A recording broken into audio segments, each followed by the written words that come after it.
नहीं भाई, 5 नहीं, सिर्फ बायो से नहीं होगा। पढ़ना तो तुम्हें सब पड़ेगा। मेरे को एक साइट मिली है, गवर्नमेंट की है, उसमें पेपर लिखे हुए हैं। पेपर प्रैक्टिस है, दूसरे लेक्चर भी है, देख सकते हो तुम, लेकिन पेपर प्रैक्टिस के हैं। तो मैं सोच रही हूँ कि अभी आज क्या वार है, ट्यूसडे है ना,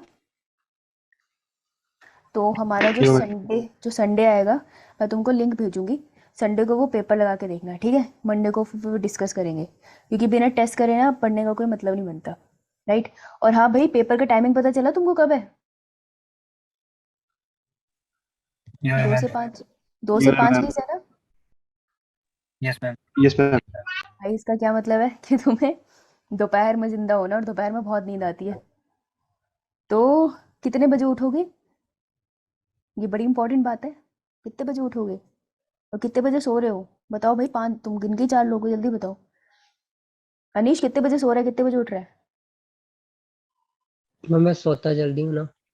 उठता मैं कितने चार बजे? बजे करीब। मैं सोता मैं मैम जैसे 10 और 11 के बीच में कभी भी। तो 4 AM तो उठ जाता है, उसके बाद यस मैम। दोबारा सोता है दोपहर में? नो मैम, दोपहर में नहीं। भाई अगर तू 4 बजे उठता है तो दोपहर में लेजीनेस नहीं होती? दोपहर में मैं कभी सोया ही नहीं। नहीं मतलब लेजीनेस होती है, ऐसे आलस आता है, पढ़ने का मन करता है? मैम जैसे 12 बजे के बाद थोड़ा होता है। 12 बजे बाद थोड़ा थक जाता है ना, क्योंकि चार यस बजे तो मैम। उठा है भाई तू, थोड़ी एनर्जी तो यस खत्म मैम। होगी तेरी। यार तुझे सेट करना पड़ेगा नीश, क्योंकि पेपर तो 2 बजे है। तो ये यस मैम। थोड़ा लेट सो के थोड़ा लेट उठना स्टार्ट कर, शायद वो बेहतर रहेगा, है ना? ट्राई कर यस यार इसको, मैम। अभी तेरे पास 2 महीने हैं, तेरे को आदत हो जाएगी उस चीज़ की। और जो भी एक और चीज़, तुम्हारे पास जितने भी फुल सिलेबस टेस्ट है ना, जितने भी फुल सिलेबस टेस्ट है वो सारे के सारे 2 से 5 20 के बीच में लगाना। तुम्हें पता है ना, 3 घंटे 20 मिनट का पेपर होता है अब, क्योंकि लॉन्ग होता है। तो इसी के बीच में प्रैक्टिस करना, ताकि तुमको आदत हो जाए कि इस टाइम पे तुमको एक लॉन्ग सा पेपर झेलना है दोपहर में। ये चीज़ें बहुत इंपॉर्टेंट होती है यार, इससे बहुत फर्क पड़ता है पेपर में। मतलब पेपर जब तुम पहुंचते हो ना 2.5 घंटे पे, 2 घंटे पे, तब तुम थक जाते हो। तो इन चीज़ों से बहुत मदद होती है, और अभी 2 महीने हैं, तुम बहुत अच्छे से प्रैक्टिस कर लोगे। तो फुल सिलेबस ना दोपहर में ही लगाना है, एज इफ तुम नीट का पेपर लगा रहे हो। राइट। हेमराज तू कब उठता है भाई, कब सोता है? मैम 11 से 12 की बीच में हो जाता क्या बोल दिया ये? है। मैम रात को। 11 से 12 सो जाता है? उठता यस कब मैम। है? 5।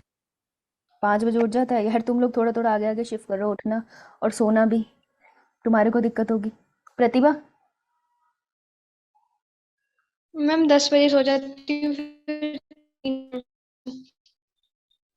थोड़ा आगे शिफ्ट करो यार। रेणुका? रेणुका भागी। साहिल? तू तो रात को सो जागता था ना साहिल? मैम 2:30 या 3 मैक्सिमम, और 7, 7:30 मॉर्निंग उठ जाता हूँ। मैं अगर मैं सोचूं, देखो सबका ना साइकिल अलग होता है, तुम ट्राई करके देख लो, तुम्हारे पास अभी 2 महीने हैं एक्सपेरिमेंट करने के ना, तो तुम कर सकते हो आराम से एक्सपेरिमेंट। मैं पर्सनली सजेस्ट करूँ, लेकिन सब पे एप्लीकेबल नहीं होता है। मेरे हिसाब से 9 AM तुमको उठ जाना चाहिए। 9 AM वेकअप होगा तुम्हारा, तो तुम एक्टिव रहोगे काफ़ी हद तक। 12 बजे लंच कर भी लोगे तो भी सही रहेगा। तो 9 AM मेरे हिसाब से है काफ़ी, क्योंकि 10 बजे उठते तो सिर भारी होने लग जाता है, तो 9 बजे अगर उठोगे तो बेहतर है। तो इस हिसाब से सोना कि 9 बजे मैं उठ जाऊँ। 1-2 बजे सो रही हो तब भी बात बनेगी, but that depends on you. तो भाई अपने स्लीपिंग शेड्यूल पे थोड़ा ध्यान देना, ठीक है? चलो, मैं तुमको पहले थोड़ा सा रिवाइज करा दूँ। एंड हाँ मैम, बोल। मैंने पूछा था कि फुल सिलेबस टेस्ट तो वीकली दे रहा हूँ ना मैं, तो अब फ्रीक्वेंसी बढ़ाऊं कि नेक्स्ट अप्रैल में बढ़ाऊं फ्रीक्वेंसी? लाइक मैं सोच रहा था कि नहीं बढ़ाते, अल्टरनेट डेज पे दूं। अल्टरनेट डेज पे मत दे, ट्वाइस अ वीक दे। क्योंकि फुल सिलेबस टेस्ट देने के बाद उसको एनालाइज भी तो पूरा करना होता है, तो उसके लिए भी तो टाइम दे। अल्टरनेट देगा तो पागल हो जाएगा। ट्वाइस अ वीक दे, एक ओके, वेंसडे दे, एक संडे को दे। ठीक है। ऐसे कर, हाँ।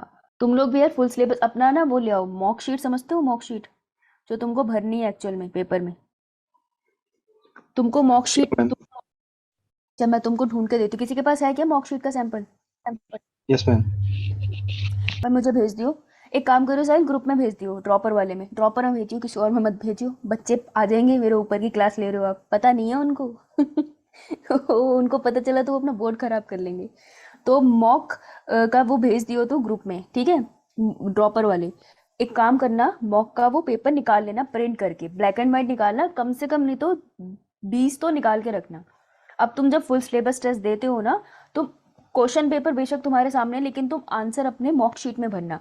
समझ आई बात? मतलब रफ पेपर पे जैसा सॉल्व किया उसके बाद आंसर मॉक शीट पे भरना, क्योंकि मॉक पे लिखते टाइम गलती हो जाती है। अगर तुमको याद है सबसे पहले जो डॉक्टर आई थी हमारे से बात करने के लिए, उसने यही बताया था ना कि मॉक में भरते टाइम बच्चे गलती कर देते हैं, तो उसके कुछ फ्रेंड्स का रह गया था नीट। तो बहुत छोटी छोटी चीज़ें हैं, लेकिन एक एक दो दो क्वेश्चन का फर्क पड़ जाता है इनसे। तो अब तुम ना मॉक भरने की प्रैक्टिस कर लेना साथ साथ, बेहतर रहेगा। ठीक है? तो मतलब बिल्कुल पेपर के सेंसिटिविटी के, मतलब ऐसे एनवायरनमेंट में पेपर देना है घर पे भी कि 2 से 5:20 के बीच में पेपर है, तो कोई खाना नहीं, कुछ नहीं, उसमें सिर्फ वाटर बॉटल है तुम्हारे पास, तुम जो नीट में लेके जाने वाले वही है तुम्हारे पास, मॉक शीट है तुम्हारे पास, एक रफ पेपर है और सामने क्वेश्चन पेपर है। हो सकता है क्वेश्चन पेपर स्क्रीन पे हो, लेकिन तुमने उसको उसी इंटेंसिटी से करना है, अलार्म सेट करके। ठीक है? उससे ज़्यादा टाइम नहीं देना है। Only then you will know कि तुम कहाँ स्टैंड करते हो, तभी तो इम्प्रूव करोगे ना, राइट? तो मॉक शीट सब प्रिंट करवा के निकाल लेना भाई, ब्लैक एंड व्हाइट निकाल लेना, लेकिन ज़रूर करना है ये। समझ आई? Yes ma'am. ठीक है? बाकी हम लोग प्रैक्टिस करते रहेंगे, जितना हो सकता है उतना अच्छे से करेंगे। ओके? गला थोड़ा मेरा खराब है तो बहुत ज़्यादा नहीं बोलूँगी मैं, नहीं तो बैठ जाएगा। तो मैं तुम्हें लेकिन आज मोनीरा तक करा के जाऊँगी। तो आज हम करें किंगडम क्लासिफिकेशन, ठीक है? कल का पढ़ा था एनसीईआरटी। मैम किंगडम क्लासिफिकेशन, ये वाली पूरी यूनिट में हमें किस चीज़ का ध्यान रखना है? हमें सिंपली ये ध्यान रखना है कि एनसीईआरटी बेस्ड है। अगर इसमें से फॉर एग्जांपल 5 क्वेश्चन आ रहे हैं, तो उसमें से लगभग 3 क्वेश्चन तो एनसीईआरटी से ही आएंगे। अब 2 क्वेश्चन बाहर से आ सकते हैं। अब इस 2 क्वेश्चन के पीछे तो बहुत सारा एक्स्ट्रा पढ़ने से अच्छा 3 पे फोकस कर, इन 2 को छोड़ देना। इसके अलावा और कोई क्वेश्चन अटेम्प्ट कर लेना, फिजिक्स केमिस्ट्री पढ़ लेना, लेकिन इस 2 के चक्कर में मत जाना। That's my suggestion. बाकी अगर तुम एक्स्ट्रा पढ़ना चाहते हो तो वही तुम्हारी मर्जी है, अपना कोई रोक टोक नहीं है किसी को। बट मैं सीरियसली सजेस्ट करूंगी, एनसीईआरटी वाली ये यूनिट है, एनसीईआरटी पे फोकस करेंगे। जहाँ बाहर जाना है मैं खुद बताऊंगी। तो ये 5 किंगडम क्लासिफिकेशन वाला चैप्टर है, जिसमें ये तुम्हें स्टार्ट करता है कि क्लासिफिकेशन हुई कैसे थी। क्लासीफाई करने का सिंपल मतलब है, एक ग्रुप में डाल दो on the basis of similarity, और एक ग्रुप के लोग दूसरे ग्रुप के लोग से डिफरेंस है। जैसे मेडिकल में डाल दिए सारे क्योंकि उनको डॉक्टर बनना था या मेडिकल पढ़ना था, बायो पढ़नी थी। नॉन मेड में डाल दिया जिनको मैथ पढ़ना था। एक ग्रुप दूसरे ग्रुप से डिफरेंट है, ठीक है? थोड़ी बहुत सिमिलैरिटी में भी हो, लेकिन मेजॉरिटी ऑफ देम में डिफरेंसेस देखे जाएंगे। ओके? और एक ग्रुप में आपस में सिमिलैरिटी बहुत है, मेडिकल के स्टूडेंट एक दूसरे से बहुत मिलते हैं हरकतों में। एरिस्टोटल सबसे पहले थे जिन्होंने क्लासिफिकेशन स्टार्ट की थी, पर बहुत बेसिक करी थी। उन्होंने पूरी दुनिया के लिविंग ऑर्गेनिज्म को प्लांट्स और एनिमल्स में डाल दिया था। प्लांट्स में लाइक हर्ब्स आ जाएंगे, हर्ब छोटे प्लांट होते हैं, फिर श्रब्स होते हैं। और एनिमल्स को उन्होंने कैसे डिवाइड करा था? वो वाले एनिमल जिनके पास क्या होते हैं, रेड ब्लड सेल्स, ठीक है, जिनका रेड ब्लड है बेसिकली, और वो एनिमल जिनमें रेड ब्लड सेल्स नहीं होते हैं। ऐसे उन्होंने डिवाइड कर दिया था। ऑब्वियसली नॉलेज अच्छी नहीं थी, ठीक है, इसकी डेट कोई पूछता नहीं है, लेकिन तुमसे नाम पूछते हैं। तो सबसे पहले क्लासिफिकेशन जिन्होंने की थी वो थे एरिस्टोटल। तो ये बहुत इंपॉर्टेंट बात है, इस पे क्वेश्चन बन सकता है, ठीक है? उसके बाद थोड़ी ज़्यादा सिस्टमेटिक हुई ये चीज़, और फिर आए कार्ल लिनियस। कार्ल लिनियस ने कहा कि मैं करूँगा 2 किंगडम। देखो ऊपर प्लांट और एनिमल लिखा है, किंगडम वर्ड नहीं आया ना। तो पहली बार जो किंगडम वर्ड आया और किंगडम क्लासिफिकेशन नाम की एक चीज़ आई, वो कार्ल लिनियस की वजह से आई थी। तो इन्होंने दी 2 किंगडम क्लासिफिकेशन। इन्होंने एक जगह डाल दिए सारे के सारे एनिमल्स और एक जगह डाल दिए इन्होंने सारे के सारे प्लांट्स। ऑब्वियसली ये भी अच्छा नहीं है, प्रोक्रियोट यूक्रियोट की कोई डिवीजन नहीं है, कोई ज़्यादा अंडरस्टैंडिंग नहीं है, तो ये भी अच्छा नहीं था, पर चलो शुरुआत हो गई। नेक्स्ट जो साइंटिस्ट आए दैट इज हैकल।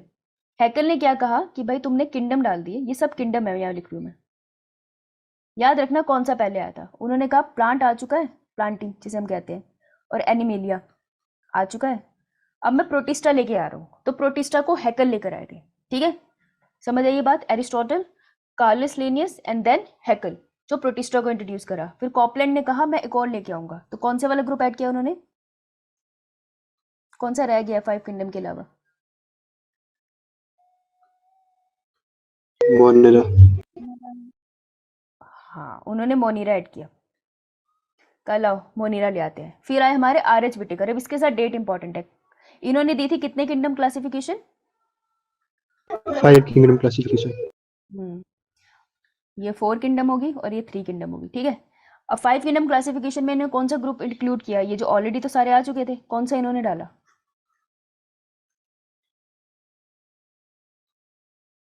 कौन सा ग्रुप डाला? फंजाई। क्यों भाई, बाकियों को नहीं पता क्या? इन्होंने फंगस को डाल दिया, ठीक है? 5 किंगडम क्लासिफिकेशन ये है जो सबसे ज़्यादा यही मानी जाती है, राइट? अब बचा क्या? सिक्स किंगडम क्लासिफिकेशन भी आता है, सम टाइम पूछ लेते हैं। कार्ल वेयर्स ने दिया था। इन्होंने क्या कहा था, इन्होंने किंगडम को डोमेन वर्ड में यूज कर दिया, तो डोमेन तुम्हें सिर्फ इन्हीं के साथ दिखेगा, ठीक है। सो कार्ल वेयर्स ने क्या किया, डोमेन वर्ड डाला, और उन्होंने जो हमारे पास मोनेरा था ना, उन्होंने मोनेरा को 2 डोमेन में चेंज कर दिया, क्योंकि मोनेरा बहुत सारे होते हैं। तो उन्होंने कहा एक डोमेन है आर्के बैक्टीरिया का, आर्के बैक्टीरिया को हम एशियन बैक्टीरिया भी कहते हैं, और दूसरा डोमेन है सिर्फ बैक्टीरिया का, जिसके अंदर यू बैक्टीरिया आएगा या उसके अलावा जितने बैक्टीरिया है। तो उन्होंने बैक्टीरिया को 2 में डिवाइड कर दिया था, और उसके अलावा जितने ऑर्गेनिज्म है ना, प्रोटिस्टा, फंगिस, प्लांटी, एनिमेलिया, उन सबको उन्होंने डोमेन यूकैरियोटा में डाल दिया, ठीक है। सो ये था 6 किंगडम क्लासिफिकेशन इन्होंने दी। डन। हम फॉलो Yes, कौन ma'am. सी करते हैं? 5 5 किंगडम। 5 kingdom. यस, 5 किंगडम करते हैं। लिख लिया सबने?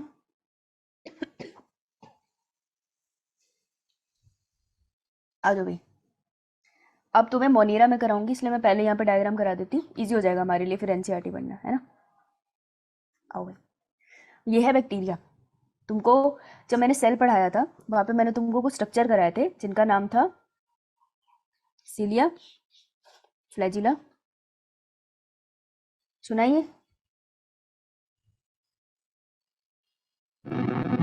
पाइलस या पिलाए,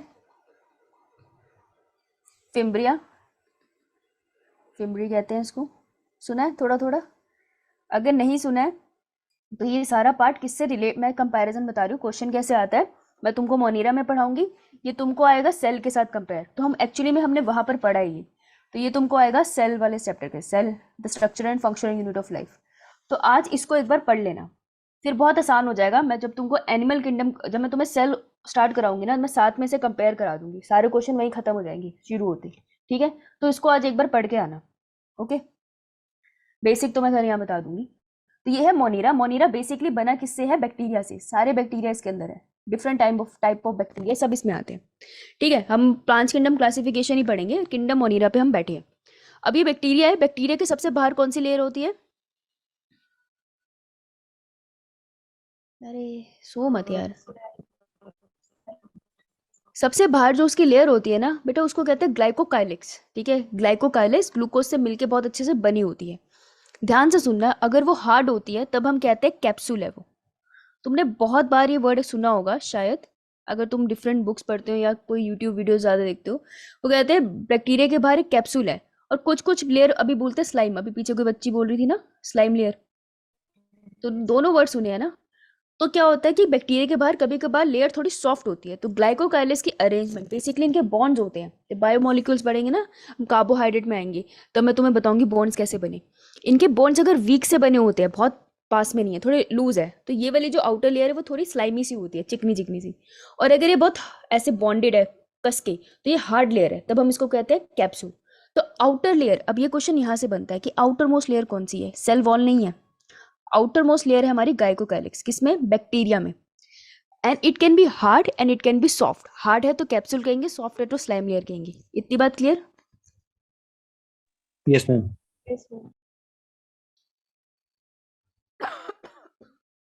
इसके वर्ड में दिक्कत होती है, ठीक है। ये मैं होमवर्क वाला पॉइंट मिटा रही हूँ, तुमने आई होप लिख लिया है, नहीं लिखा तो दिक्कत हो जाएगी, कर लेना यार। इसके अंदर वाली लेयर आएगी हमारे पास सेल वॉल। क्यों? क्योंकि देखो वॉल हमेशा प्लाज्मा मेम्ब्रेन के बाहर होती है, अंदर क्या करेगी? वो बाहर की तरफ होगी। दैट मीन्स येलो वाली लेयर है जो, वो है हमारी प्लाज्मा मेम्ब्रेन। प्लाज्मा मेम्ब्रेन का दूसरा नाम सेल मेम्ब्रेन। छोटी छोटी बातें कभी कभार पेपर में कंफ्यूज करती है, इसलिए कोई बुराई नहीं है छोटी बातों पे ध्यान देने के लिए, ठीक है। सिली मिस्टेक से बचते हैं हम यहाँ पर, ओके। तो क्वेश्चन बनता है सबसे बाहर वाली लेयर ग्लाइकोकाइलिक्स है, सेल वॉल उसके अंदर है, तो ये ना गड़बड़ हो जाती है कि अगर वो तुमसे ऑर्डर में पूछ ले लेयर, तो यहाँ पर गड़बड़ हो जाएगी। तो याद रखना, अंदर प्लाज्मा मेम्ब्रेन, फिर सेल वॉल, फिर ग्लाइकोकाइलिक्स, ओके। नाउ जितने भी एक्सटेंशन तुम सुनते हो ना, फिम्ब्री निकली है, फ्लैजिला निकला है, सिंडिया निकला है, सब प्लाज्मा मेम्ब्रेन की एक्सटेंशन है, बाहर की तरफ जाती है, ठीक है। तो सब उसी से एक्सटेंड होती है। अब हम अगर बैक्टीरिया की बात करें तो सबसे पहले बैक्टीरिया कैसा होता है? Unicellular organism. कौन सा सेल है ये? प्रोक्रियोटिक या यूक्रियोटिक? प्रोक्रियोटिक। प्रोक्रियोटिक सेल की खास बात क्या है? ये इंपॉर्टेंट बात है। सॉरी बेटा, आवाज नहीं आ रही इसकी। मेम्ब्रेन बाउंड न्यूक्लियस होता है या नहीं? No ma'am. सेल में एब्सेंट होता है, यूकैरियोट में प्रेजेंट होता है, करेक्ट। और क्या फर्क है? राइबोसोम कौन से यूनिट के होते हैं? 70s, और यूकैरियोट में? 80s, ATS। और कोई फर्क? प्रोकैरियोटिक सेल वाले ऑर्गेनिज्म कौन से किंगडम, 5 किंगडम क्लासिफिकेशन में कौन से ग्रुप में डाले गए हैं? मोनेरा। ऑल मोनेरास। और यूकैरियोट में प्रोटिस्टा भी होते हैं, फंगी भी होते हैं, प्लांटी भी होते हैं और एनिमेलिया भी होता है, राइट? और कोई फर्क?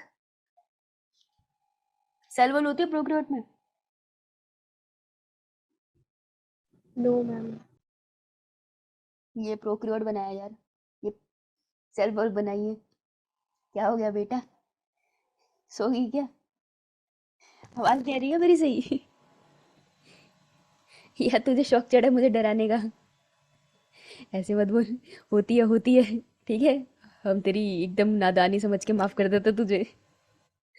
ओके चलो, अगर इसमें मेम्ब्रेन बाउंड न्यूक्लियस नहीं होता, दैट मीन्स न्यूक्लियर मेम्ब्रेन नहीं होती ना। कायदे से बात तो इतनी सी कही इसने कि न्यूक्लियर मेम्ब्रेन नहीं होती, तो ठीक है, नहीं है, हटा देते हैं। लेकिन ये जो पड़ा है जेनेटिक मटेरियल, ये जिस रीजन में पड़ा है, ये डार्कली स्टेन दिखता है, इस रीजन को क्या बुलाते हैं? क्या हो गया भाई? न्यूक्लियोइड, न्यूक्लियोइड, यस, न्यूक्लियोइड, बहुत बढ़िया। आजा फिर बता, न्यूक्लियस, न्यूक्लियोइड और न्यूक्लियोलस में फर्क क्या है? और न्यूक्लियोप्लाज्म में फर्क क्या है? बताओ, जल्दी बताओ, जल्दी बताओ, आता है तुम्हें ये?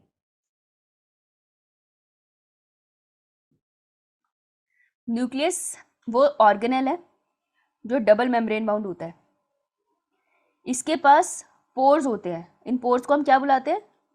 न्यूक्लियर पोर, न्यूक्लियर पोर, ठीक है। और इसके अंदर अपना साइटोप्लाज्म होता है, इसके साइटोप्लाज्म को क्या बुलाते हैं? न्यूक्लियोप्लाज्म। Nucleoplasm, correct. तो तुम्हें क्या मेरा मोटिवेशन चाहिए था? मेरे को न्यूक्लियर मेम्ब्रेन आता तो है यार तुम्हें, डबल मेम्ब्रेन होता है ये। अभी लग रहा है ना इतनी बात तो नॉर्मल है, नीट में ऐसे क्वेश्चन आते हैं यार, स्टेटमेंट में नहीं समझ आता आंसर, तो इसलिए। न्यूक्लियोइड क्या होता है?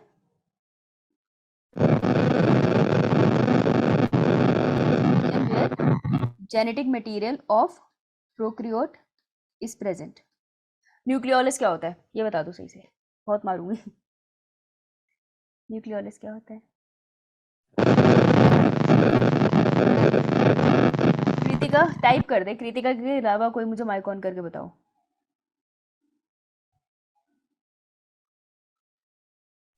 मैम न्यूक्लियस के अंदर बैकली स्टेन्ड एरिया। होता क्या है यहाँ पे? Why so special, why I give it a name, कुछ तो स्पेशल होगा भाई, बहुत गलत बात है ये। Yes, very good Kritika, where ribosome synthesise.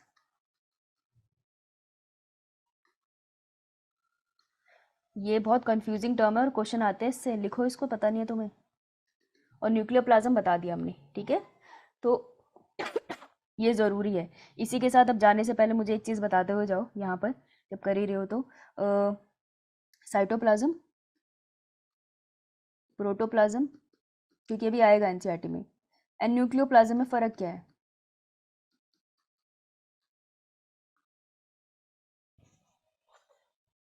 देखो अगर इतना लो करोगे ना तो नहीं पढ़ाऊंगी मैं इतनी शिद्दत से, मैं तुम्हें ऐसे उड़ा दूंगी। तुम मेरे को ढंग से बता दो, साइटोप्लाज्म, प्रोटोप्लाज्म, न्यूक्लियोप्लाज्म में फ़र्क क्या है? जितना तुमको आता है बता दो, मैंने बोला सही आंसर दो, सिर्फ पार्टिसिपेट तो करो। मैम सेल के हम्म, सेल के अंदर मैम क्या? सेल के अंदर न्यूक्लियस को छोड़कर, जो न्यूक्लियस को छोड़कर लिक्विड पार्ट होता है तो साइटोप्लाज्म कहते हैं। सही बात है, सही है, except nucleus, all liquid in cell, good. Next. और मैम न्यूक्लियस के अंदर जो लिक्विड पार्ट होता है उसे न्यूक्लियोप्लाज्म कहते हैं। वेरी गुड, न्यूक्लियस के अंदर, हाँ ठीक है, लिक्विड इन और मैम न्यूक्लियस, प्रोटोप्लाज्म होगा मैम दोनों का liquid. Yes. Cytoplasm basically liquid cytoplasm ही होता है, साइटोप्लाज्म प्लस न्यूक्लियोप्लाज्म। ये साइटोप्लाज्म और प्रोटोप्लाज्म का कंफ्यूजन बहुत कॉमन कंफ्यूजन है, इसके साथ दिक्कत होती है, तो इसको लिख लेना, ठीक है। गुड गुड, बहुत अच्छे, ओके डन। इसी को कहते हैं रिवीजन। हम एक करने बैठते हैं और हम 4 चीजें सीख लेते हैं। आ जाओ। तो हम थे कहाँ पर, ठीक है। तो अब ये न्यूक्लियोइड जो रीजन है, यहाँ पर जेनेटिक मटेरियल पड़ा है। कैसा जेनेटिक मटेरियल होता है बैक्टीरिया का? ये होता है डबल स्ट्रैंडेड। भाई ये डबल स्ट्रैंडेड है, मैं डबल स्ट्रैंड बनाया नहीं है, मेरी गलती है। डबल स्ट्रैंडेड होता है, ये सर्कुलर है, तो सर्कुलर मैं ऐसे लिखती हूँ, डबल स्ट्रैंडेड सर्कुलर डीएनए, ठीक है। ये है इसका जेनेटिक मटेरियल। लेकिन तुम्हें इसके अंदर एक और चीज़ मिलती है, बैक्टीरिया के अंदर बहुत सारे मिल सकते हैं, सिंगल मिल सकते हैं। डबल स्ट्रैंडेड से स्ट्रक्चर्स मिलते हैं सर्कुलर सर्कुलर से, क्या बुलाते हैं इनको? प्लास्मिड। बायोटेक में पढ़ा है, plasmid. Very good, plasmid very important बेटा। प्लाज्मिड को मैं कैसे एक्सप्लेन करूंगी? It is a extra extra chromosomal double stranded circular DNA. Very good, chromosomal double stranded circular DNA, very good, शाबाश। इसमें और मेन डीएनए में फर्क क्या है? नॉन इसेंशियल जीन होते हैं इसके पास, ठीक है। नॉन इसेंशियल जीन्स का क्या मतलब है?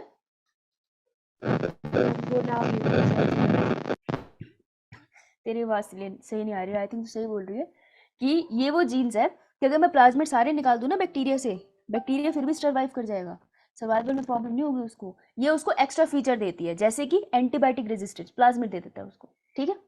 अब इसके अंदर एक और स्ट्रक्चर होता है, ये जो प्लाज्मा मेम्ब्रेन है उसके अंदर की तरफ एक्सटेंशन है। ध्यान से सुनना, प्लाज्मा मेम्ब्रेन की इंटरनली एक्सटेंशन है, जिससे ये स्ट्रक्चर बन रहा है, जिसे हम बुला रहे हैं मीजोजोम। बड़ा खास स्ट्रक्चर है। इस सेल के अंदर रेस्पिरेशन में मदद करता है, इस सेल में डिवीजन में मदद करता है। बेसिकली इस सेल के बहुत सारे मेजर फंक्शंस में ये काम करता है, इसे हम कहते हैं मीजोजोम। वेरी इंपॉर्टेंट क्वेश्चन क्या आता है कि किसके एक्सटेंशन है? प्लाज्मा मेम्ब्रेन के एक्सटेंशन है। क्लियर है सबको? यहाँ Yes, से ma'am. निकले, यहाँ से निकलेगा फ्लैजिला। अगर तुमको फ्लैजिला याद है तो उसका एक बेस होता था, फिर उसके ऊपर हुक लगता था, फिर उसका फ्लैजिला ऐसे निकल कर आता था। अगर तुमको थोड़ा भी सेल याद है, पर चलो मैं तुम्हें वहाँ कराऊंगी, तो मैं यहाँ डिटेल नहीं जा रही। फ्लैजिला यहाँ से निकलेगा, तुमको यहाँ पे बहुत सारे सिलिया भी मिलेंगे, ठीक है। सिलिया फ्लैजिला जनरली मूवमेंट में मदद करते हैं। फिर आपको एक स्ट्रक्चर मिलते हैं जो फिंगर लाइक होते हैं, ठीक है। इनको हम क्या बुलाते हैं? फिम्बरी। ये होती है फिंगर लाइक। खास बात क्या होती है इनकी? ये आपको जनरली डिजीज कॉजिंग ऑर्गेनिज्म में मिलेगी। क्यों? ये क्या करती है? होल्ड करने में मदद करती है। तो मेरी बॉडी में चला गया कोई बैक्टीरिया जो बीमारी कर सकता है, वो क्या करेगा? अपनी फिम्बरी की मदद से मेरी वॉल्स को, ऑर्गन की वॉल्स को पकड़ लेगा। तो ये होल्ड करने में मदद करती है होस्ट को। इसके अलावा एक स्ट्रक्चर होता है which is known as pilus, singular pilus, बहुत सारे बना दिए तो पिल्लाई। पिल्लाई क्या करता है? रिप्रोडक्शन में मदद करता है बैक्टीरिया की। कैसे अभी बताएंगे। इतना क्लियर है सबको? Yes ma'am. अब बैक्टीरिया के अंदर एक खास बात है, तुमको याद है? तो प्रोसेस ऑफ डीएनए से आरएनए बनता है, जब उसको क्या बुलाते हैं?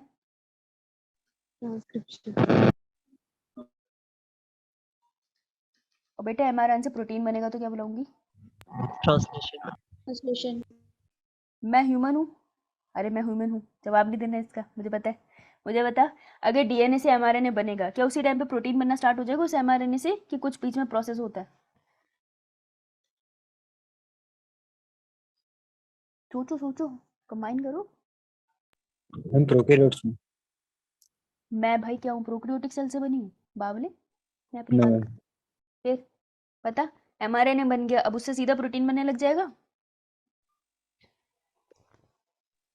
ट्रांसक्रिप्शन कैपिंग एग्जैक्टली, कैपिंग और टेलिंग होगी। Capping capping, telling and splicing. Splicing. हाँ, इसको हम कहते हैं पोस्ट ट्रांसक्रिप्शनल मॉडिफिकेशन, राइट। तो मतलब ट्रांसक्रिप्शन के बाद थोड़ा टाइम है, फिर ट्रांसलेशन होती है, correct. Yes ma'am. Yes. Transcription की लोकेशन क्या है? न्यूक्लियस।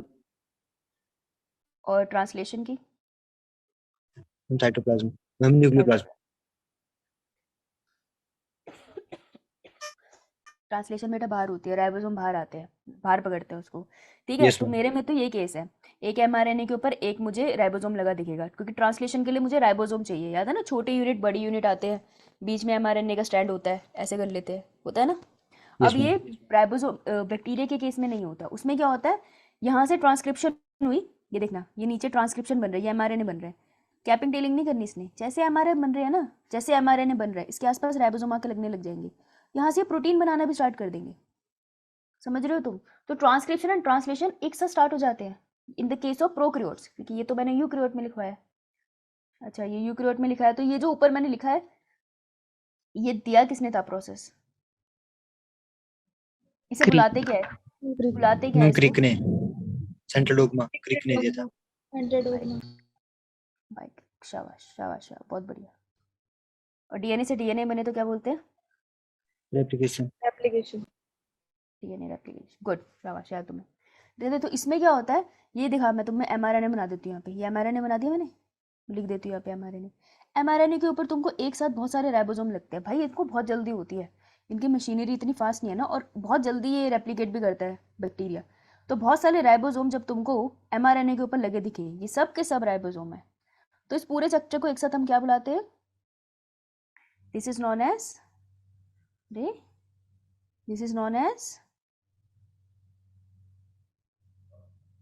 नहीं पता? नहीं यार, ऐसे नहीं हो सकता, तुम्हें नहीं पता, पता है तुम्हें। पॉली, बहुत सारे राइबोसोम, पॉली राइबोसोम इस स्ट्रक्चर का नाम है। Clear? Clear? Yes ma'am.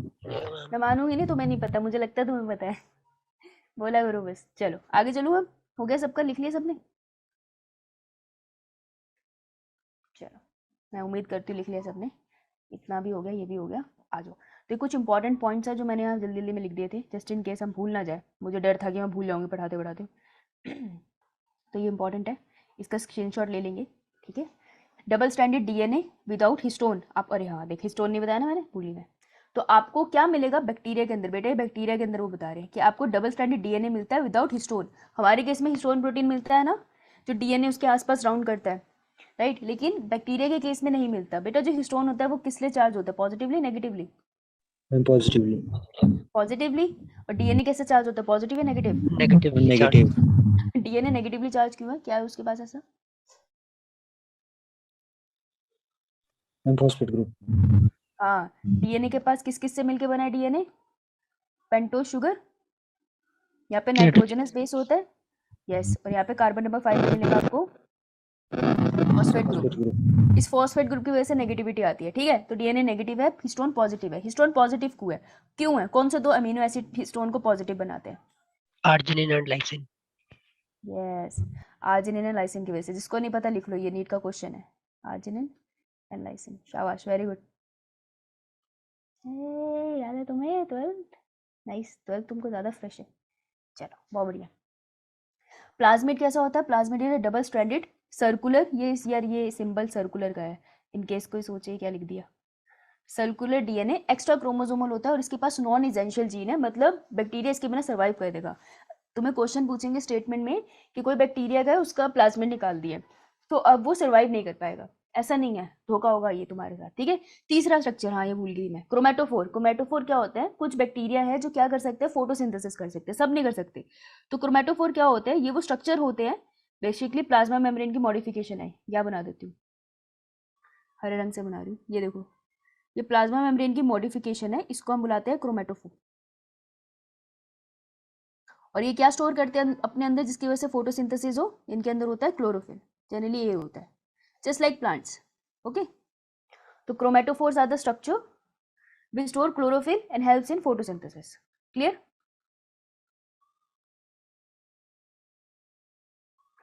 Polyribosome कर लिया, मेसोसोम कर लिया, क्लियर है सबको ये स्ट्रक्चर्स? Yes ma'am. आ जाओ, बहुत बढ़िया। अब रेस्पिरेशन का छोटी सी बात सुन लो, मेरे को ऑब्लिगेट और फैकल्टेटिव वर्ड बताना था तुम्हें। बैक्टीरिया के अंदर रेस्पिरेशन दो तरीके से होती है, एक एरोबिक एक एनारोबिक। एरोबिक का मतलब presence of oxygen, yes ma'am.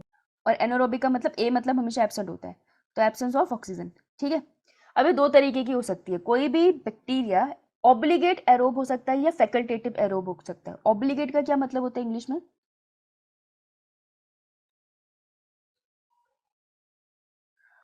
Obligate का मतलब क्या होता है? तुम ऑब्लाइज्ड हो कि तुमसे अगर तुम्हारे पेरेंट्स बात करें तो तुमको सुनना पड़ेगा, है ना, तुम्हें सिर नीचे करके सुनना पड़ेगा। या तुम ऑब्लाइज्ड हो कि तुम्हें स्कूल का पेपर देने जाना ही पड़ेगा, ठीक है। ये कहते हैं ऑब्लाइज होना, मतलब कंपलसरी है। तो ऑब्लिगेट को तुम ऐसे रख सकते हो यार, कंपलसरी है, ये करना ही पड़ेगा। तो एरोबिक ऑब्लिगेट एरोबिक बैक्टीरिया क्या होते हैं, ये बहुत इंपॉर्टेंट पॉइंट है। ऑब्लिगेट मतलब पक्का, करना ही पड़ेगा। एरोबिक का मतलब क्या होता है, ऑक्सीजन की प्रेजेंट, राइट, करेक्ट। तो इसका मतलब हुआ bacteria can survive in presence of oxygen only. अगर तूने उस जगह से ऑक्सीजन छीन ली तो ये सर्वाइव नहीं करेगा। तो लिख सकते हो तुम bacteria die in absence of oxygen, समझे। इसे हम कहते हैं ऑब्लिगेट। जिस भी फीचर के आगे ऑब्लिगेट लिखा है मतलब वो उसके बिना सर्वाइव कर ही नहीं सकता, डिपेंडेंट है उस पर completely. Is it clear? Yes ma'am. अब आता है फैकल्टेटिव क्या है बेटा? अगर फैसिलिटी है तो ठीक है, अगर नहीं है तो कर लेंगे। इट्स लाइक अगर तुम्हारे पास फैसिलिटी है गाड़ी से जाने की, पेपर देने, तो ठीक है। अगर फैसिलिटी नहीं होगी कोई बात नहीं, मैं बस लेके चला जाऊंगा, पेपर तो देना है ना मैंने। तो फैसिलिटी अगर है तो ठीक है, नहीं है तो ना सही। तो क्या लाइन बनेगी? फैकल्टेटिव, स्टेटमेंट आती है फैकल्टेटिव एरोबिक बैक्टीरिया, मतलब कोई बता सकता है? हम ऑक्सीजन की प्रेजेंस और एब्सेंस दोनों में सर्वाइव कर सकता है। Yes, live in presence of oxygen, also can survive in absence of oxygen. ये जी लेंगे। तो कौन से ज्यादा बेहतर है, कौन ज्यादा सर्वाइव कर सकते हैं, फैकल्टेटिव फैकल्टेटिव। ऐसे ही है, जो फैसिलिटी ऐसी होता है, इसलिए तो हम पेपर, हम सिर्फ एक नीट थोड़ी भर रहे हैं, हम कितने सारे भर रहे हैं। हमारा यही लॉजिक है, हमें क्या करना है भाई, हमारे पास सारे ऑप्शन खोल के रखेंगे। नेचर का रूल है ये, तुम सारे ऑप्शन खोल के रखो। एक ही पे स्टिक रहोगे अच्छी बात है, मोटिवेशन के लिए बढ़िया है, लेकिन प्रैक्टिकली सोचो एक ही पे स्टिक रहना है। और ऑप्शन भी खोलेंगे, बीडीएस का फॉर्म भी भर देंगे, हम उस कॉलेज का भी भर देंगे। रीजन भी मेरे पास ज़्यादा है, फैसिलिटीज़ अवेलेबल है, तो कहीं ना कहीं से मैं अपना साल तो आगे बचा ही लूँगी, लाइफ सेट कर लूँगी। अगर मैं सिर्फ एक ही पे रही तो फंस गई। तो सेम चीज़ होती है। अब सेम चीज़ यहाँ अप्लाई करो, एनारोबिक। तो अगर मैं बोलूँ, ध्यान से सुनना मैं क्या बोलने वाली हूँ, अगर मैं बोलूँ ऑब्लिगेट एनारोबिक बैक्टीरिया, क्या मतलब होगा इसका? ऑक्सीजन की एब्सेंस में वो सर्वाइव करेंगे, ऑक्सीजन की प्रेजेंस में सर्वाइव नहीं करेंगे। और अगर मैं बोलूँ फैकल्टेटिव एनारोबिक बैक्टीरिया,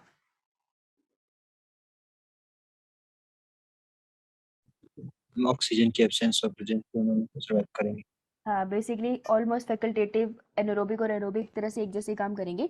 देखो फर्क क्या होगा इनमें, जो फैकल्टेटिव एरोबिक है ना ये वाले, वो प्रेफर तो करेंगे कि ऑक्सीजन मिले, नहीं मिल रही है तो सर्वाइव कर जाएंगे। वैसे फैकल्टेटिव एनारोबिक प्रेफर तो करेंगे कि ऑक्सीजन की एब्सेंस हो, पर अगर प्रेजेंस होगी तो भी सर्वाइव कर जाएंगे। ठीक है, तो थोड़ा सा माइनर फर्क है इसमें। हो गया सबका? चलूँ आगे।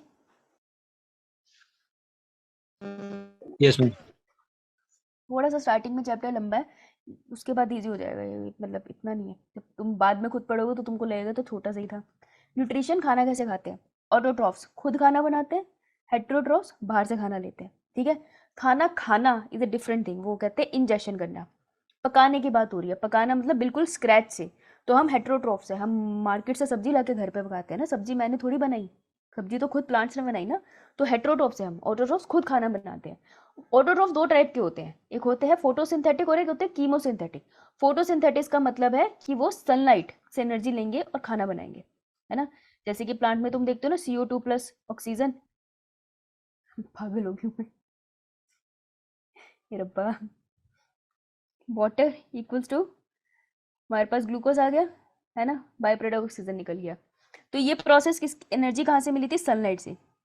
अब यही प्रोसेस करने के लिए अगर एनर्जी मुझे किसी केमिकल रिएक्शन से मिल रही है तो मैं उन ऑर्गेनिज्म को कहूंगी कीमोसिंथेटिक ऑटोट्रॉफ्स। इतनी बात क्लियर? Yes ma'am. इवोल्यूशन में धरती पे सबसे पहले जो सेल आए थे वो कैसे थे? ऑटोट्रॉफिक, फोटोसिंथेटिक, कीमोसिंथेटिक या हेट्रोट्रॉफ्स? हेटेरोट्रॉप्स। हेट्रोट्रॉफ्स। उसके बाद ऑटोट्रॉफ्स आए, कौन से ऑटोट्रॉफ्स से? फोटोसिंथेटिक या कीमोसिंथेटिक? कीमोसिंथेटिक। हाँ, लास्ट में फोटोसिंथेटिक आए। गुड, अरे वाह अरे वाह, 12th याद है तुम्हें। ऑक्सीजेनिक, देखो फोटोसिंथेटिक भी दो टाइप के हैं, एक जो ऑक्सीजन बना रहे हैं और एक जो ऑक्सीजन नहीं बना रहे हैं एज अ बाई प्रोडक्ट। ठीक है, जो ऑक्सीजन बना रहे हैं वो वाले बैक्टीरिया को हम कहते हैं BGA। BGA stand for blue green algae. और जो, हाँ, जो ऑक्सीजन नहीं प्रोड्यूस करते उनको हम कहते हैं GSB। GSB stand for green green sulphur sulphur. Bacteria. हाँ, ये इसकी शॉर्ट फॉर्म नहीं होती है, ये शॉर्ट फॉर्म मैंने खुद लिखी थी। चलिए चले आगे, आओ भाई रिप्रोडक्शन की बात करते हैं।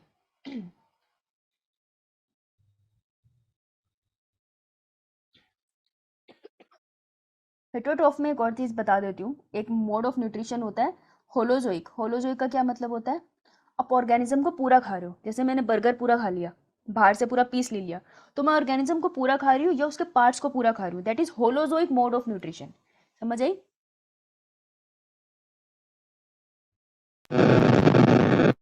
एग्जाम्पल मैं देती हूँ ह्यूमन, ये समझ आया सबको? Yes ma'am. दूसरा होता है सेप्रोफिटिक। सेप्रोफिटिक क्या होता है बेटा? जो डेड डिकेइंग मैटर पे फीड करते हैं। हाँ, स्पिट इट आउट। ये खाते कैसे हैं? डेड ऑर्गेनिज्म है, फॉर एग्जांपल ब्रेड पड़ी है, फंगस आ गया उसके ऊपर, ठीक है, ये उस पर थूकते हैं। थूकते क्या है? केमिकल। केमिकल थूकते हैं, बाहर फूड की डाइजेशन होती है, फिर वो जो लिक्विड बनता है उसको ये सक कर लेते हैं। तो होलोजोइक में इंटरनल डाइजेशन होगी, ये बहुत स्पेसिफिक पॉइंट है, इंटरनल फूड ब्रेक। लेकिन स्पेप्रोफिटिक में क्या होता है, वो जो स्पिट करते हैं ना केमिकल, उसकी वजह से फूड की डाइजेशन बाहर होती है, वो डाइजेस्टेड फूड को सक कर लेते हैं, ठीक है। तो digestion of food outside body. Okay, clear है? ये बात समझ आई? मैम होलोजोइक एक बार बता दो। हाँ बता दो, मुझे 1 मिनट पानी लो, 1 मिनट।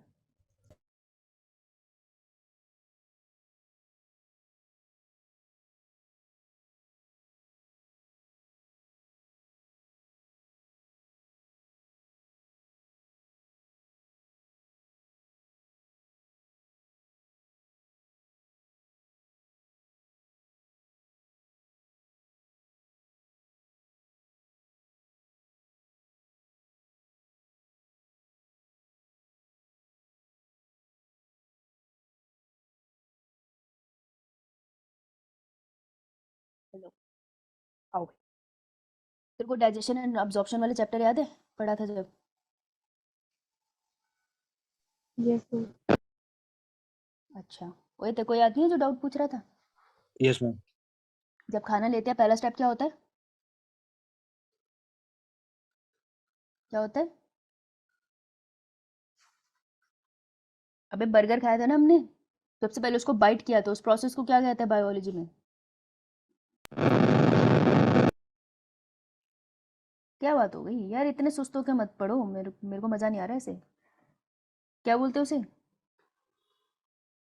अभी जैसे इंजेक्शन।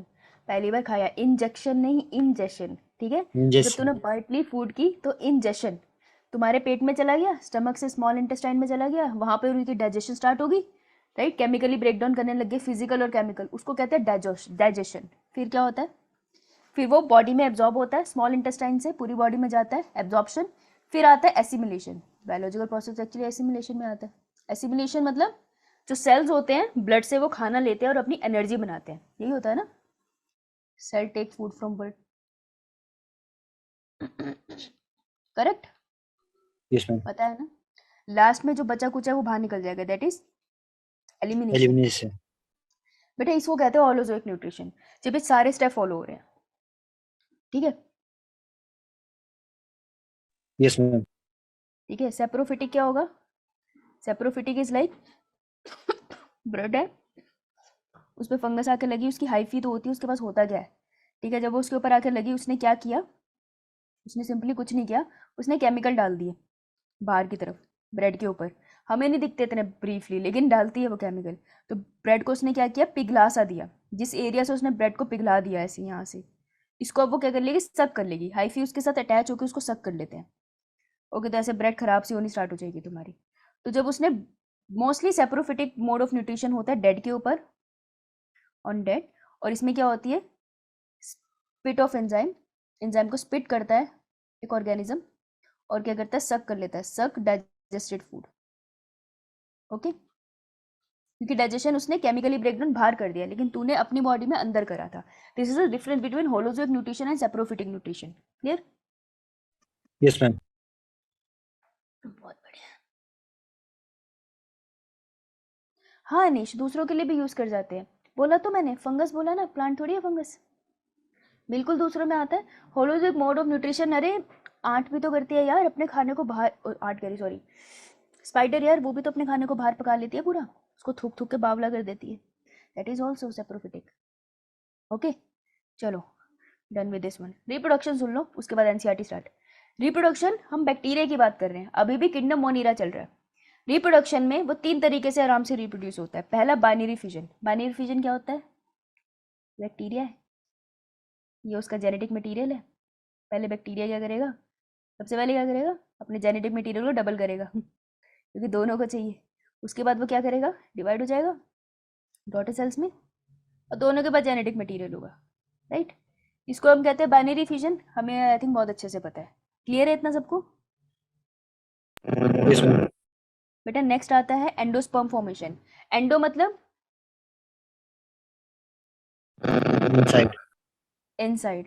तो वो क्या करता है एंडोस्पर्म फॉर्मेशन में, अगर मैं तुमको छोटू से मैं बता दूं, तो एंडोस्पर्म फॉर्मेशन में क्या करेगा, उसको पता है अनफेवरेबल कंडीशन है, बाहर दुनिया बहुत ही प्रकोपी है, कह रहा अच्छा बचाना है मुझे, वो क्या करेगा, कहेगा कोई बात नहीं, अपने जेनेटिक मटेरियल को बढ़िया से उसके आसपास एक बहुत मोटी सी सेल वॉल बना के क्रिएट कर देगा, cell wall like structure create कर देगा, ठीक है। इसको अब वो बुलाएगा स्पोर, कहेगा मैं मर जाऊं लेकिन मेरा स्पोर सर्वाइव कर जाए। सो ये अपनी बॉडी के अंदर ही स्पोर बना देता है, ये खुद बेशक मर जाए लेकिन इसके स्पोर सालों तक जी सकते हैं, लाखों सालों तक जी सकते हैं। तो this is also a mode of reproduction, ये स्पोर्स बना लेता है और सर्वाइव कर जाता है, right. So this is a spore formation, endospore formation. Question अगर वो तुमसे पूछ सकते हैं तो वो इनसे तो पूछेंगे नहीं क्योंकि सोखा था। तो इतना समझ आया सबको? Yes, ma'am.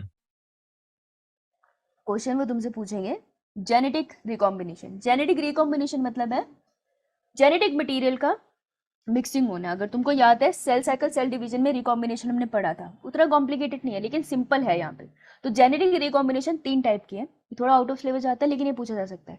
Transformation, conjugation, transduction. Bacterial transformation का एक डायग्राम था, कौन से चैप्टर में पढ़ा था 12th ग्रेड में? मैम क्वेश्चन रिपीट करना क्या पूछ रहे हो? बैक्टीरियल ट्रांसफॉर्मेशन ये वर्ड कौन से चैप्टर में पढ़ा था? मैम ट्रांसडक्शन है उसमें, जेनेटिक्स वाला जो है। बायोटेक। मैम एक ट्रांसडक्शन भी है उसमें, हर्शियन चेज एक्सपेरिमेंट में। तूने ग्रिफिथ एक्सपेरिमेंट में पढ़ा होगा, ट्रांसफॉर्मेशन होती है वहां पे, है? हर्शियन चेज में जो ट्रांसडक्शन है ना। हाँ वहाँ ट्रांसडक्शन है। Yes ma'am. ट्रांसफॉर्मेशन ग्रिफिथ में भी पढ़ा होगा, याद है तुझे? एस्ट्रेन से आगे आगे जाता था, निमोनिया वाला। Yes ma'am. हाँ तो ये टर्म्स तुमने पढ़ी है, इसलिए ये इंपॉर्टेंट हो जाती है, किसी और चैप्टर से मिलके आके तुम्हारा खून पी सकती है ना। इसको यही निपटा लेते हैं, बहुत छोटू सा है, बहुत सिंपल है। देखो ट्रांसफॉर्मेशन में क्या हुआ, ये है बैक्टीरिया, दिख रहा है सबको बैक्टीरिया?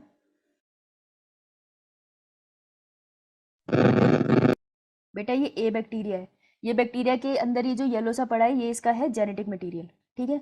तुमने देखा फर्स्ट स्टेप में ये खुश था, सेकंड स्टेप में क्या हुआ इसके साथ, ये गया मर, डेड।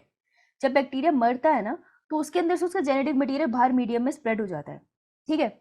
जनरली तुम्हें लिक्विड फॉर्म में तुम्हें मिल जाएंगे, अब तुम हवा में मत बोलना, दैट इज वेरी कॉम्प्लिकेटेड। किसी मीडियम में पड़ा वहाँ वो मर गया तो उसका जेनेटिक मटेरियल बाहर आ गया। अब अगर इसके आसपास और कोई बैक्टीरिया है तो वो क्या करेगा, वो बैक्टीरिया देखेगा अरे वाह खाना, उसको लेगा खाने की तरह, और वो क्या करेगा, इसको कंज्यूम कर लेगा। उसके पास अपना जेनेटिक मटेरियल है, ठीक है, वो तो उसका मेन जेनेटिक मटेरियल है ना, इसको एसेसरी की तरह यूज कर लेगा, राइट। सो एक डेड बैक्टीरिया से दूसरे बैक्टीरिया के पास जेनेटिक मटेरियल चला गया, right. This process is known as transformation. जब आप ग्रिफिथ एक्सपेरिमेंट पढ़ते हो तो आपको ट्रांसफॉर्मेशन वहाँ पे दिखता है कि हीट किल्ड बैक्टीरिया से भी फीचर चले जाते थे नॉर्मल में और उसको भी वो खतरनाक बना देते थे। If you are not able to relate to this then you have to go back to Griffith experiment. कौन सा चैप्टर है ये?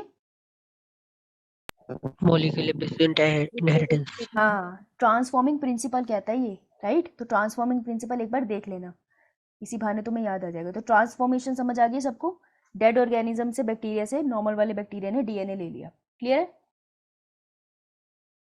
Yes, ma'am. Yes ma'am. Next is transduction. Transduction is something which happen because of the virus, virus related है।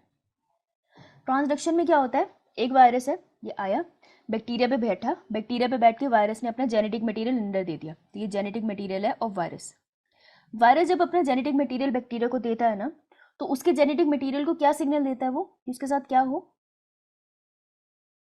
उसका खुद का genetic material टूटने लग जाता है, उसको ब्रेक कर देता है ना वो एक टाइम के बाद, अपनी बहुत सारी कॉपीज बनाने के बाद। इतना पता है सबको?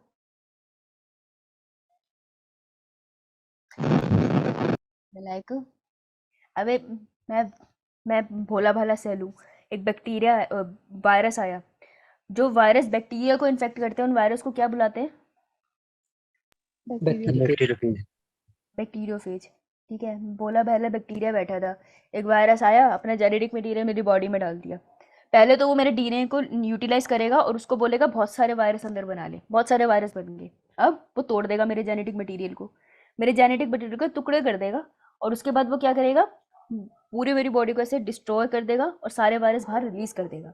देखो ट्रांसडक्शन में क्या हुआ कि जब मेरे जेनेटिक मटेरियल टूटा था, मैं पूरा एक बैक्टीरिया हूँ, मेरा जब जेनेटिक मटेरियल टूटा तो वायरस ने अपने डीएनए में जो उसके सेंटर में जो भी जेनेटिक मटेरियल था उसमें थोड़ा सा टुकड़ा मेरे जेनेटिक मटेरियल का लगा लिया। तो अब ये देखो, ये वायरस जब बाहर रिलीज हुए सारे के सारे, जब भी ब्रेक हुए होंगे और ये रिलीज हुए होंगे, इन सब के पास ध्यान से देखना इसे, ये येलो वाला जो पार्ट है वो है बैक्टीरिया का डीएनए, डीएनए फ्रेगमेंट। और जो पूरा ग्लू से बनाया हमने वो क्या है, वायरल जेनेटिक मटेरियल। हमें नहीं पता डीएनए आरएनए, और पता ही नहीं कौन सा वायरस है ये। तो देखो ये बैक्टीरिया ए था, ठीक है, अब ये जो वायरस है इसने जाके किसी और बैक्टीरिया को इन्फेक्ट करा, लेट्स से बैक्टीरिया बी है ये, ठीक है। तो बैक्टीरिया बी में बैक्टीरिया ए का जेनेटिक मटेरियल गया,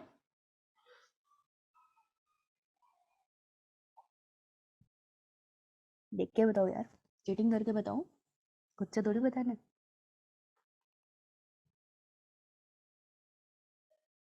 बैक्टीरिया बी में बैक्टीरिया ए का जेनेटिक मटेरियल गया? Yes ma'am. अरे समझ आया, नहीं आया तो बता दो, कोई बात नहीं। आ गया। गया है ना? तो this process is known as transduction. Virus ने करना क्या था, बैक्टीरिया पर लगना था, अपना जेनेटिक मटेरियल डालना था, बहुत सारी कॉपी बनानी थी, बैक्टीरिया को फाड़ के बाहर निकल जाना था।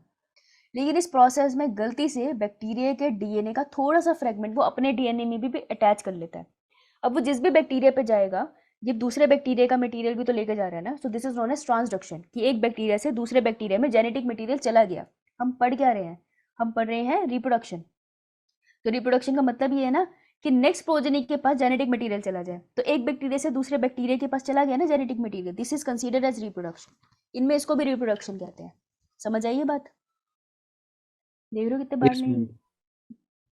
ये नहीं कहते, हम कहते हैं, हम पागल हैं। चलो लास्ट है कॉन्जुगेशन। कॉन्जुगेशन भी क्वेश्चन बन जाता है कि मैंने तुमको पिल्लाए कराया था, पाइलस मतलब सिंगुलर, सिंगल है ये बेचारा, जैसे कि तुम हो, और पिल्लाए मतलब मोर देन वन, है ना, प्लूरल फॉर्म है, जैसे हम में से कोई नहीं है।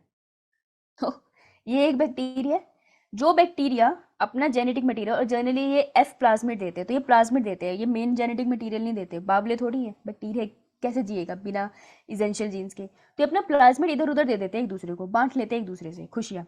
तो एफ पॉजिटिव हम किसको कहते हैं, जो कि डोनर होगा, मतलब कि अपना प्लाज्मिड देगा, दान देगा दूसरे बैक्टीरिया को। जिस बैक्टीरिया को दे रहा है उसको हम कहते हैं एफ नेगेटिव। नेगेटिव मतलब रिसीवर है वो। तो ये जो पिल्लाए होता है ना बीच में, या पाइलस, वो क्या कराता है, एक ट्यूब सी बना देता है दोनों बैक्टीरिया के बीच में।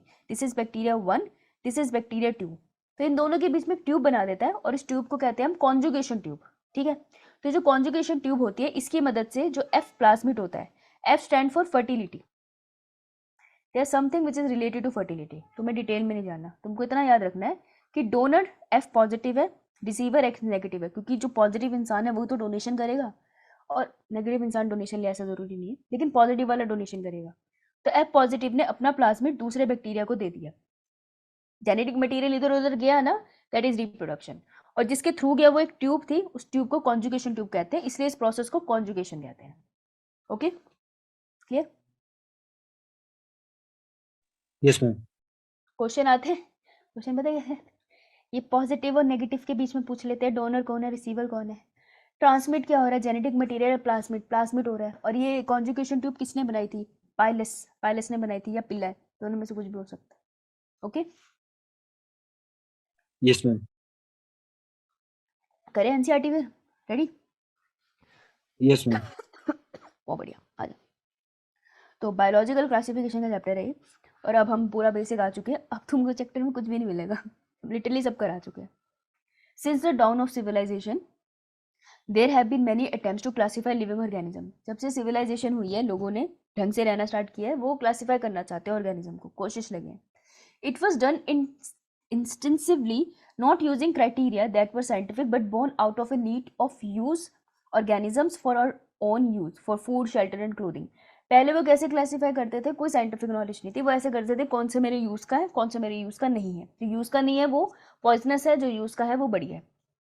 सबसे पहले साइंटिस्ट जिन्होंने क्लासिफिकेशन स्टार्ट करी दैट वाज एरिस्टोटल। विंडम विंडम वर्ड नहीं डाली इन्होंने, लेकिन स्टार्ट इन्होंने की थी। Aristotle was the earliest to attempt a more scientific basis of classification. This line is important. आजकल बहुत सारे स्टेटमेंट बेस्ड क्वेश्चन है, तो ये स्टेटमेंट उठाई जा सकती है, अंडरलाइन करो इसको। पेंसिल और बुक लेके बैठे हो ना नलायको? Yes ma'am. ठीक है। He used simple morphological character to classify plants into tree, herbs and shrub. उन्होंने कहा उन्होंने सिंपल मॉर्फोलॉजिकल कैरेक्टर। तो ये पूछा जा सकता है कि एरिस्टोटल ने किसके बेसिस पे क्लासिफाई करे। उन्होंने मॉर्फोलॉजी देखी। मॉर्फोलॉजी मतलब बाहर से देखने पर कैसा दिखता है। External feature study, yes. तो उन्होंने देखा कि हर्ब्स बहुत छोटे होते हैं, श्रब थोड़े बड़े होते हैं और ट्रीज बहुत बड़े होते हैं। उन्होंने ऐसे क्लासिफाई कर दिया। सही बात है, दिख भी रहा है फर्क एक दूसरे से। प्लांट्स को ऐसे कर दिया उन्होंने। He also divide animal. Animal को उन्होंने दो ग्रुप में डिवाइड करा, एक जिनके पास रेड ब्लड था और एक जिनके पास नहीं था। एनिमल किंगडम में और डिटेल में करेंगे, अभी नहीं जाएंगे, इतना क्लियर है सबको। ठीक है, चले आगे। पता है तुम्हें, समझ आया? Yes ma'am. उसके बाद आ गया हमारे पास लीनियस। लीनियस कहते आओ, मैं तुमको देता हूँ टू किंगडम क्लासिफिकेशन। इन्होंने ज्यादा साइंटिफिक वर्ड यूज करा। किंगडम आ गया। अब प्लांटे और एनिमलिया यहाँ यूज करोगे, पीछे सिर्फ प्लांट और एनिमल है। कहाँ हो तुम लोग? ये देखो, प्लांट और एनिमल वर्ड यूज हुआ है। प्लांटे एनिमलिया मत लगाना, वो लीनियस लगाएंगे। ठीक है, तो इन्होंने सबसे पहले दी थी टू किंगडम क्लासिफिकेशन, क्योंकि एनसीईआरटी में मेंशन है तो इंपॉर्टेंट है। इन्होंने प्लांटी और एनिमलिया कैटेगरी में डिवाइड कर दिए थे प्लांट और एनिमल्स को। दिस सिस्टम डिड नॉट, अब इसका ड्रॉबैक है तो कहीं लिख लो। कहाँ लिखा है? डिड नॉट लिखा है ना, यहाँ लिख देना ड्रॉबैक है। यहाँ से तुम ड्रॉबैक पढ़ रहे हो, बहुत इंपॉर्टेंट होता है ये जो एनसीईआरटी के स्टार्टिंग का पार्ट है, इससे क्वेश्चन बन सकते हैं। तो यहाँ ड्रॉबैक लिखा है। किसका ड्रॉबैक लिखा है? Two kingdom classification. पीछे वाली की कोई ड्रॉबैक नहीं दिया, लेकिन यहाँ मेंशन करा, तो इसलिए ये इंपॉर्टेंट हो जाता है।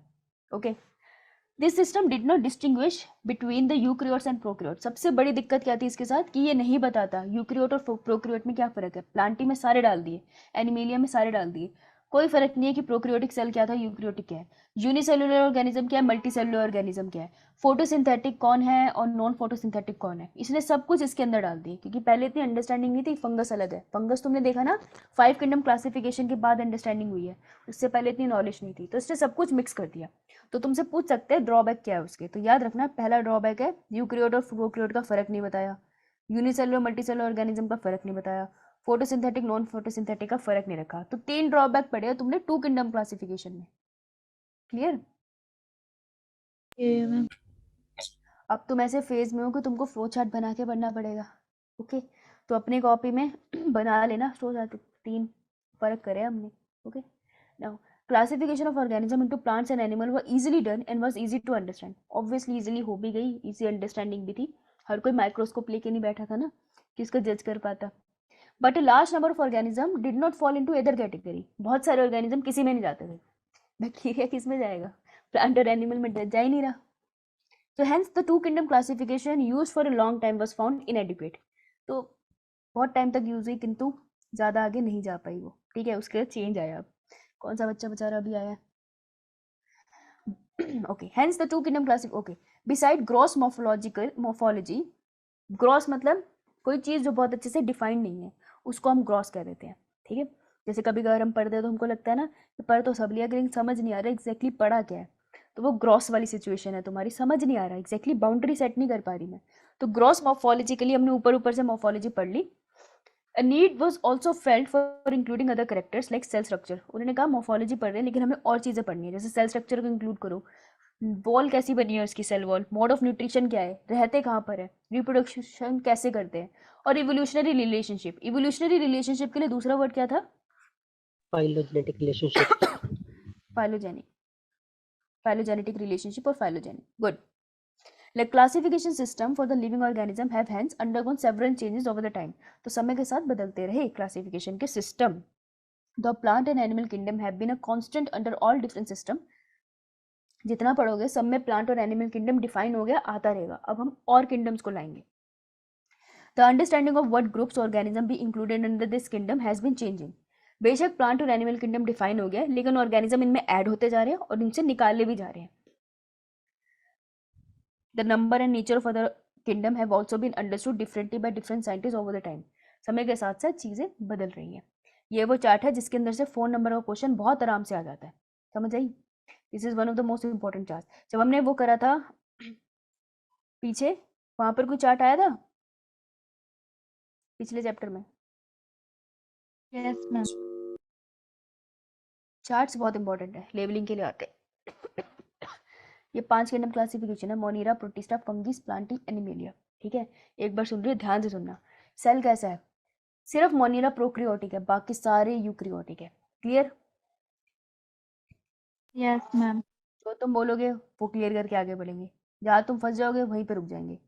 ठीक है, तो ये बात हमें क्लियर है, और मैं तुमसे चार्ट बनवाऊंगी, फिर मत बोलना मुझे याद नहीं है। सेल वॉल, ओहो, पहले तो मुझे बताओ किसके पास सेल वॉल नहीं है? मेरे सेल के पास सेल वॉल है? No ma'am. नहीं है। सिर्फ एनिमेलिया है जहाँ पे सेल वॉल एब्सेंट है, बाकी सारी जगह प्रेजेंट है। पहली चीज तो ये, ठीक है। उसके बाद हम उसकी कॉम्पोजिशन देख लेते हैं, भाई कॉम्पोजिशन का फर्क है, लेकिन सिर्फ एनिमेलिया में एब्सेंट है, बाकी सारी जगह प्रेजेंट है। पहली चीज तो ये क्लियर। अब आते हैं सबसे पहले सेल वॉल से मोनिरा के पास। मोनिरा के पास कैसे सेल वॉल है? नॉन सेल्यूलोसिक, सेल्यूलोज से नहीं बनी है। ये स्पेशल फीचर है जो तुमको प्लांट में मिलता है सेल्यूलोज का। ठीक है, तो अपने मोनिरा के पास सेल्यूलोसिक नहीं है, वो पॉलीसेकेराइड और अमीनो एसिड से बनी है, मेनली दैट इज पेप्टिडोग्लाइकन, लेकिन उसमें भी एक्सेप्शन है, वो भी हम पढ़ेंगे।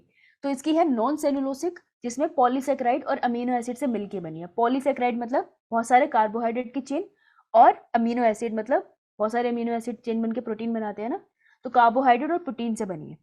ओके, बट नॉन सेल्यूलोसिक है। क्लियर? Yes ma'am.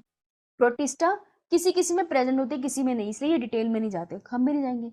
फंगस में स्पेशल बात क्या है कि इनके पास जो सेल वॉल है that is made up of chitin, बहुत बार पूछा जाता है। ओके, क्योंकि ये आपको एनिमल किंगडम में भी एक जगह देखने को मिलेगा, किसी टर्म से रिलेटेड काइटिन वर्ड आएगा, सेल वॉल नहीं आएगी। प्लांट के अंदर स्पेशल बात यह है कि वो सेल्यूलोसिक है, तो प्लांट और मोनिरा कंपेयर होके आ सकता है। क्लियर है सबको? Yes ma'am. और काइटिन ऐसे भी याद रख सकते हो, अगर मैं ABCD लिखूं तो C नंबर पे फंगस लिख रही हूँ, तो C से chitin, in case you forget, that's your choice. Now cell wall done सबकी, आगे बढ़ो। Yes ma'am. प्रोकैरियोटिक सेल कौन सा है? मोनिरा। मोनेरा। तो न्यूक्लियर मेम्ब्रेन किस में एब्सेंट होगी? मोनिरा में। मोनेरा में। यस, क्योंकि प्रोकैरियोटिक सेल है, बाकी सब में प्रेजेंट है, that is easy to learn. ये तो छोटा था। बॉडी ऑर्गेनाइजेशन, एक सेल से बना है, बहुत सेल से बना है, कैसा है, ये वाली बात बहुत इंपॉर्टेंट है। इतना मुझे लगता है सबको पता है कि सबसे ज़्यादा कॉम्प्लिकेटेड जो है ऑर्गेनिज्म है दैट इज एनिमल, है ना। तो एनिमेलिया में तुमको टिश्यू भी मिलेंगे, ऑर्गन भी मिलेंगे, ऑर्गन सिस्टम भी मिलेंगे। प्लांट के अंदर टिश्यू एंड ऑर्गन आपको मिलते हैं बहुत अच्छे से, ये भी कॉम्प्लेक्स है। ऑर्गन सिस्टम हम जनरली ह्यूमन के कंपैरिजन में बोलते हैं, मैमल्स में हम ज़्यादा देखते हैं एज कम्पेयर टू और किसी ऑर्गेनिज्म में। मोनिरा के अंदर सिर्फ सेलुलर, क्योंकि वो सिंगल सेल का है ना, और प्रोटिस्टा भी सेलुलर। तो सेलुलर का मतलब क्या है, नीचे लिख लो, सिंगल सेल। तो बहुत कंपैरिजन आएगा तुम्हें मोनिरा और प्रोटिस्टा का, तो याद रखना सिंगल सेल के लिए साइंटिफिक वर्ड क्या होता है?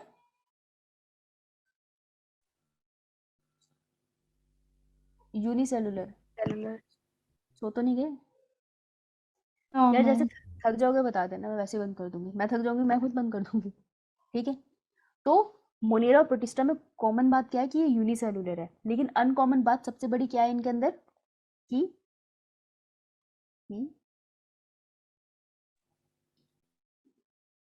क्या अनकॉमन क्या है इन दोनों के बीच में, मोनिरा एंड प्रोटिस्टा में? Nuclear membrane. और सेल टाइप। Cell type. एक प्रोक्रियोटिक है, यूक्रियोटिक है। ये सबसे बड़ा डिफरेंस है इनमें, ठीक है। फंगस मल्टी सेलुलर होते हैं और लूज टिश्यूज होते हैं, इसमें बहुत ऑर्गेनाइज नहीं होते, लेकिन ये मल्टी सेलुलर स्ट्रक्चर होता है, ठीक है। तो फंगस में लोग कंफ्यूज हो जाते हैं। क्लियर है सबको? Yes. बहुत बढ़िया। अब आ जाओ, नीचे वाला हम कर चुके हैं, मोड ऑफ न्यूट्रिशन। मोनेरा है बैक्टीरिया। धरती पे सबसे पहले कौन आए थे इन सारे किंगडम में से? मोनेरा। मोनेरा। मोनेरा। अभी भी बैक्टीरिया मिलते हैं, यस मैम। यानी कि इन्होंने इतना इवोल्यूशन किया होगा ना कि ये इतना सरवाइव कर गए। हर तरीके के तुमको बैक्टीरिया मिलते हैं अभी भी। That means they have so much diversity.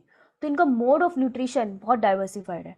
ये हर तरीके के खाने पे कहीं ना कहीं जी लेते हैं, इस वजह से तो सरवाइव कर रहे हैं, ठीक है। तो मोड ऑफ न्यूट्रिशन में सबसे ज़्यादा तुम इन्हीं में पढ़ोगे, तो इसका चार्ट सबसे भरा हुआ होगा। ओके, नाउ देखो, ऑटोट्रॉफिक है ये। जर्नली ऑटोट्रॉफिक में ये तुम्हें कीमोसिंथेटिक मिलेंगे, केमिकली फोटोसिंथेसिस कर रहे हैं, केमिकली सिंथेसिस कर रहे हैं खाना, या फिर फोटोसिंथेटिक, दोनों तरीके के हैं ये। तो ये ऑटोट्रॉफिक है और दोनों मिलते हैं, केमिसिंथेटिक एंड फोटोसिंथेटिक। इतनी बात क्लियर? Yes, ma'am. और ये हेट्रोट्रॉफिक भी है, तो सेप्रोफिटिक भी है, मतलब खाना किसी और के ऊपर, किसी और का बना हुआ खाना खा लेंगे, या पैरासिटिक भी होते हैं नेचर में, ठीक है। पैरासाइट की तरह बॉडी में अंदर एंटर कर जाएंगे और खाना खा लेंगे पका पकाया। Okay, so they show all sort of mode of nutrition. Is it clear? Yes, ma'am. यहाँ कर लेना ऑटोट्रॉफिक को अंडरलाइन और हेट्रोट्रॉफिक को। सबसे ज्यादा वास्ट यही है। फिर आओ प्रोटिस्टा पे। ये है photo autotrophic, that is photosynthetic. तो ऑटोट्रॉफिक अगर ये खाना खुद बनाते हैं तो ये with the help of sunlight बनाते हैं, केमिकली नहीं बनाएंगे। और ये हेट्रोट्रॉफिक भी होते हैं। और अभी तुम प्रोटिस्टा में पढ़ोगे कि ओशियन के अंदर मेन खाना तो यही बनाते हैं। ओके, सबसे पहली बात क्या है फंगस की, कि भाई वो सेप्रोफिटिक या पैरासिटिक है, बेसिकली वो हेट्रोट्रॉफिक है। अब मुझे एक बात बताओ, तुमको ये वर्ड्स का मतलब समझ में आता है? हेट्रोट्रॉफिक, सेप्रोफिटिक और क्या था पीछे? पैरासिटिक। फर्क क्या है?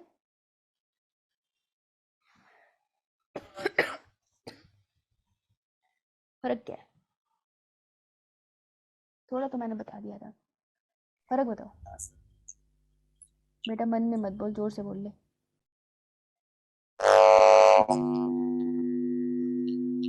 तुम सब कहाँ बैठे हो यार? तुम लोगों की आवाज़ से मुझे अजीब सी क्यों आ रही है? बता भाई। अनीश, गुरप्रीत, हेमराज, कृतिका, तुम मुस्कान। सेप्रोजो एंड डेड पे डिपेंड करेंगे ना। तो ये खाते हैं डेड ऑर्गेनिज्म।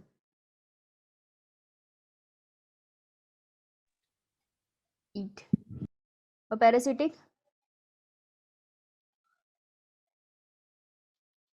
इनसाइड और आउटसाइड होस्ट। Living host. जो अंदर रहता है लिविंग होस्ट के, उसको क्या बुलाते हैं? कौन सा पैरासाइट होता है वो? एंडोपैरासाइट। और जो बाहर रहता है? एक्टोपैरासाइट। हेट्रोट्रॉफिक क्या है? दूसरे लिविंग पे डिपेंड करेंगे। Do not make food. No, do not make food. Living पे डिपेंड नहीं करेंगे, डेड पे भी करते हैं। Heterotrophic is a mode of nutrition जहाँ पे खाना खुद नहीं बनाते। उसके टाइप्स है ये, एक ही सेप्रोफिटिक उसका टाइप है, पैरासिटिक भी उसी का टाइप है, ठीक है। तो डेड ऑर्गेनिज्म को भी खा रहे हो ना, खाना खुद नहीं बना रहे हो ना, तो that is also heterotrophic mode of nutrition. समझ आई बात? Yes ma'am. हेट्रोट्रॉफिक का मतलब है वो जो खाना खुद नहीं बनाएगा, ठीक है। अब वो चाहे डेड ऑर्गेनिज्म के ऊपर फीड करे, चाहे वो लिविंग पे फीड करे, खाना खुद नहीं बनाएगा, बस इतना सा है। तो हेट्रोट्रॉफिक की दो टाइप हमने पढ़ी है, सेप्रोफिटिक एंड पैरासिटिक, ठीक है। इसी के टाइप्स है ये। हाँ, अब देखना, इसको ध्यान से देखना। हेट्रोट्रॉफिक होते हैं फंगस, मतलब खाना खुद नहीं बनाते हैं। ये सेप्रोफिटिक भी हो सकते हैं, डेड ऑर्गेनिज्म पे फीड कर लेंगे। ये पैरासिटिक भी हो सकते हैं, लिविंग पे भी फीड कर लेंगे। फंगस इंसानों पे भी लगती है यार, फंगल इन्फेक्शन याद है? Yes, ma'am. बताना कौन से थे? Ringworm. रिंगवॉर्म। 3 किसकी वजह से होता था? 3 टाइप ऑफ फंगस। एपिडर्मिस से याद किया था मैंने। एपीफाइटोन, ट्राइफाइटोन And triphytons. And microsporum, Yes, microsporum. ma'am. ठीक है। तो ये होता है फंगस। फंगस पे क्वेश्चन आता है मोड ऑफ न्यूट्रिशन पे, क्योंकि जनरली ना हम इसका डायग्राम जब भी देखते हैं ग्रीन कलर का दिखता है तो कन्फ्यूजन हो जाती है। इसको सर्कल बना लेना।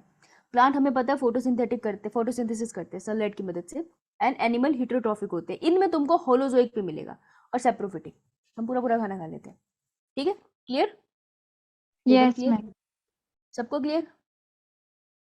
ओके, ये बहुत बढ़िया। ये ले ली फोटो? Yes, ma'am. ओके, आ जाओ फिर। आर.एच. विटकर 1969। ये रहा नीट का 4 नंबर का क्वेश्चन, फेवरेट है, बहुत पसंद है इन्हें। 5 किंगडम क्लासिफिकेशन दी थी भाई साहब ने, सबको पता है। इन्होंने the kingdom defined by him were named as Monera, Protista, Fungus, Plantae, Animalia. बेटा इससे पहले सब आ गए थे, बस मोनीरा इन्होंने डाल दिया। नो, फंगस इन्होंने डाल दिया। अब मैंने क्यों करेक्ट करा ये खुद बताते। फंगस इन्होंने डाल दिया था, इससे पहले आ गए थे ना। 4 किंगडम क्लासिफिकेशन में कौन कौन थे? कौन कौन से किंगडम थे? Monera, protista, Plantae, Animalia. हाँ, समझ गई लड़की। स्पीड तेज हो जाए तो बता दियो, मुझे पता नहीं चलेगा। The main criteria for classification use by him include cell structure. अब ये है कि उसने क्राइटेरिया क्या यूज करा क्लासिफिकेशन का, पूछा जा सकता है तुमसे। Find the incorrect statement of correct statement. Main criteria बहुत बड़ा स्ट्रॉन्ग वर्ड है, मेन क्राइटेरिया, समझ रहे हो तुम? पूछ सकते हैं तुमसे, तो तुम ये लिख सकते हो अपनी बुक के साइड में, या फिर यहीं पे अंडरलाइन कर लो। मेन क्राइटेरिया क्लासिफिकेशन क्या था? उसने इंक्लूड करा सेल स्ट्रक्चर। उसने कहा मैं स्ट्रक्चर देखूंगा सेल का। उन्होंने कहा मैं बॉडी ऑर्गेनाइजेशन भी देखूंगा, कैसे बॉडी ऑर्गेनाइज है, यूनिसेलुलर, मल्टीसेलुलर कैसे बनी है। का मोड ऑफ न्यूट्रिशन भी देखूंगा, कैसे खाना खा रहे हैं। मैं तो रिप्रोडक्शन भी देखूंगा, रिप्रोडक्शन का फेज क्या है उनका। एंड फाइलोजेनेटिक रिलेशनशिप, मतलब इवोल्यूशनरी क्या रिलेशनशिप है इनका, तब जाके उन्होंने क्लासीफाई करे थे। ठीक है, तो उन्होंने मेन 5 चीजें देखी थी। ये 5 चीजें तुम्हें आनी चाहिए। क्लियर ये वर्ड्स? Yes, ma'am. बहुत बढ़िया। तो 3 डोमेन सिस्टम। अब 3 डोमेन वर्ड किस साइंटिस्ट ने दिया था? कौन से सिस्टम थी क्लासिफिकेशन की? 6 किंगडम। हाँ, किसने दिया था साइंटिस्ट का नाम? बेटा वॉइस, क्या हो गया? Carl Woese. Six kingdom classification में 3 डोमेन बने। उन्होंने कहा बैक्टीरिया इतना बड़ा है कि मोनीरा को 2 हिस्सों में डिवाइड कर दो। तो उन्होंने स्पेसिफिकली मोनीरा को 2 हिस्सों में डिवाइड कर दिया था। क्या नाम दे दिया था? डोमेन हाँ, domain archaebacteria and domain bacteria. Eubacteria नहीं, सिर्फ बैक्टीरिया बोलते थे, और बाकी सब में यूक्रियोटा में चेंज कर दिया था। ठीक है, तो उन्होंने इस तरीके का सिस्टम दिया जो यहाँ लिखा है, there was 6 kingdom classification. Okay, ये हायर क्लास में पढ़ते हो तो इतना बहुत है। चलो, now let look at this 5 kingdom classification to understand the issue and consideration that influence the classification system. इसको और डिटेल में पढ़ते हैं, सिंपली ये बोलता है। ओके, अर्लियर, अच्छा यहाँ पर से क्वेश्चन बनते हैं। Earlier classification system include bacteria, blue green algae. Blue green algae plant होता है या बैक्टीरिया होता है?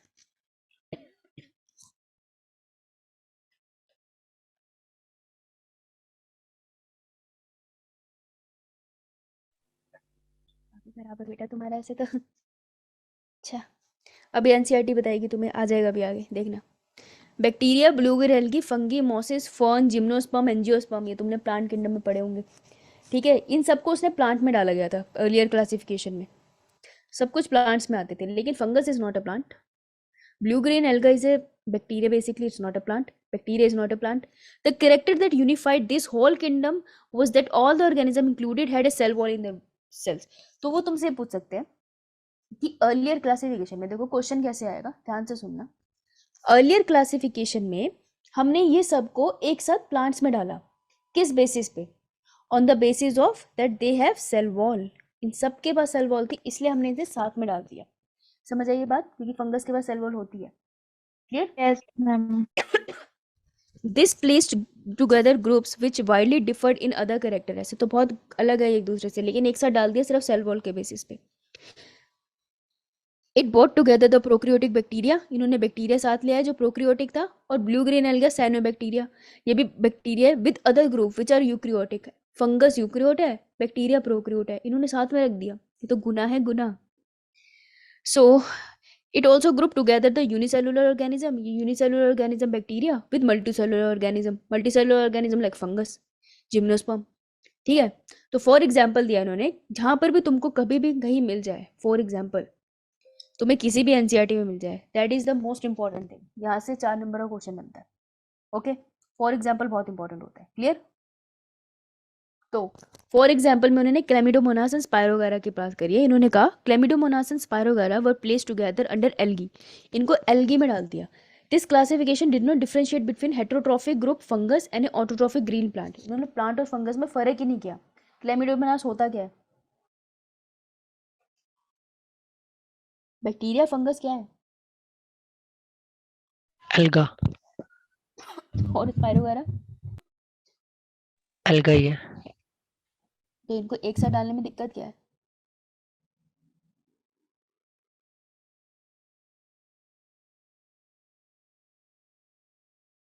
यूनिसेलर और मल्टीसेलर। यूनिसेलुलर कौन सा है इसमें से? क्लेमाइडोमोनास। And multicellular? स्पायरोगारा। तो देखो, इस लाइन को ध्यान से दोबारा देखना आप। हुआ क्या है यहाँ पर, जब हम एनसीईआरटी पढ़ते तो बह जाते हैं। It also group together the unicellular organism with the multicellular ones. इसका एग्जाम्पल था ये स्पायरोगारा और क्लेमिडोमोनास। ठीक है, तो ये इसका एग्जाम्पल है। ये लाइन एक साथ है। हम फिर अगली लाइन पढ़ने लग जाएंगे ना, हेटेरोट्रॉफिक एंड ऑटोट्रॉफिक, तो कन्फ्यूजन हो जाएगा। तो ध्यान से पढ़ना किसका एग्जाम्पल है। तो इन्होंने क्लेमिडोमोनास और स्पायरोगारा का एग्जाम्पल दिया है टू टेल यू कि यूनिसेलुलर और मल्टीसेलुलर एक साथ रखें। Second is the classification did not differentiate between heterotrophic fungus and autotrophic green plants. उसने सब कुछ एक साथ डाल दिया है। ठीक है। Now, though they also showed a characteristic difference in their wall composition. Fungus में हमें क्या मिलता है? काइटिन। इसने दोबारा से ये लाइन रिपीट करी है, इसलिए नीट बार बार इससे क्वेश्चन पूछता है। ठीक है। एंड ग्रीन प्लांट्स के पास क्या होती है? Cellulosic cell wall. राइट, बेशक सेल वॉल में फर्क है, फिर भी एक साथ रखा है। सो व्हेन सर्च करेक्टर कंसीडर, जब ये करेक्टर कंसीडर करे, फंगाई को अलग से प्लेस कर दिया गया और किंगडम फंजाई का निजात हुआ। तो ये करा था हमारा आर.एच. विटिकर ने। ऑल प्रोकैरियोटिक ऑर्गेनिज्म वर ग्रुप टुगेदर अंडर किंगडम मोनिरा। सारे प्रोकैरियोटिक किंगडम मोनिरा में हैं। ये स्टेटमेंट भी इस क्वेश्चन में आराम से आ सकता है। यूनिसेलुलर यूक्रियोट, अब ये देखो ध्यान से सुनना, यूनिसेलुलर है लेकिन यूक्रियोटिक है। कौन होगा ये? कौन सा ग्रुप था जो यूनिसेलुलर यूक्रियोटिक है?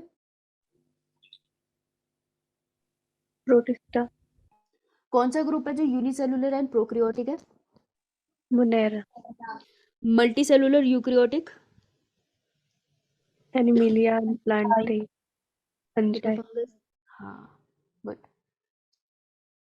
Were placed kingdom protista. Kingdom protista has brought together Chlamydomonas, cholera, earlier placed in algae within plants and both having cell walls with paramecium and amebia.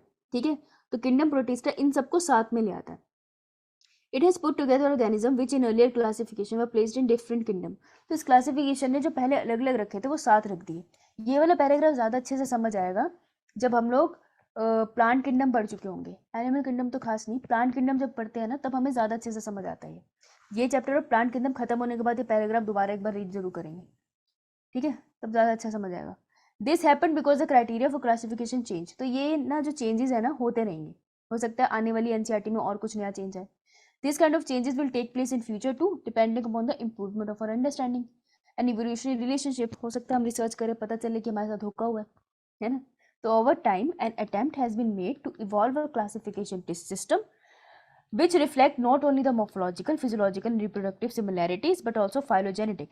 तो ये क्या कह रहे हैं, ये एक लाइन है जो थोड़ी इंपॉर्टेंट कंसीडर कर सकते हैं कि समय के साथ क्या कोशिश की जा रही है कि ऐसा क्लासिफिकेशन सिस्टम हो जो सिर्फ बाहर के फीचर ना देखे, सिर्फ बॉडी के अंदर के फंक्शन ना देखे, सिर्फ रिप्रोडक्शन सिमिलैरिटीज ना देखे ऑर्गेनिज्म में, पर उसकी इवोल्यूशन के बारे में भी स्टडी करके क्लासीफाई करे ऑर्गेनिज्म को। ठीक है, तो आने वाली क्लासिफिकेशन इस पे फोकस करती है।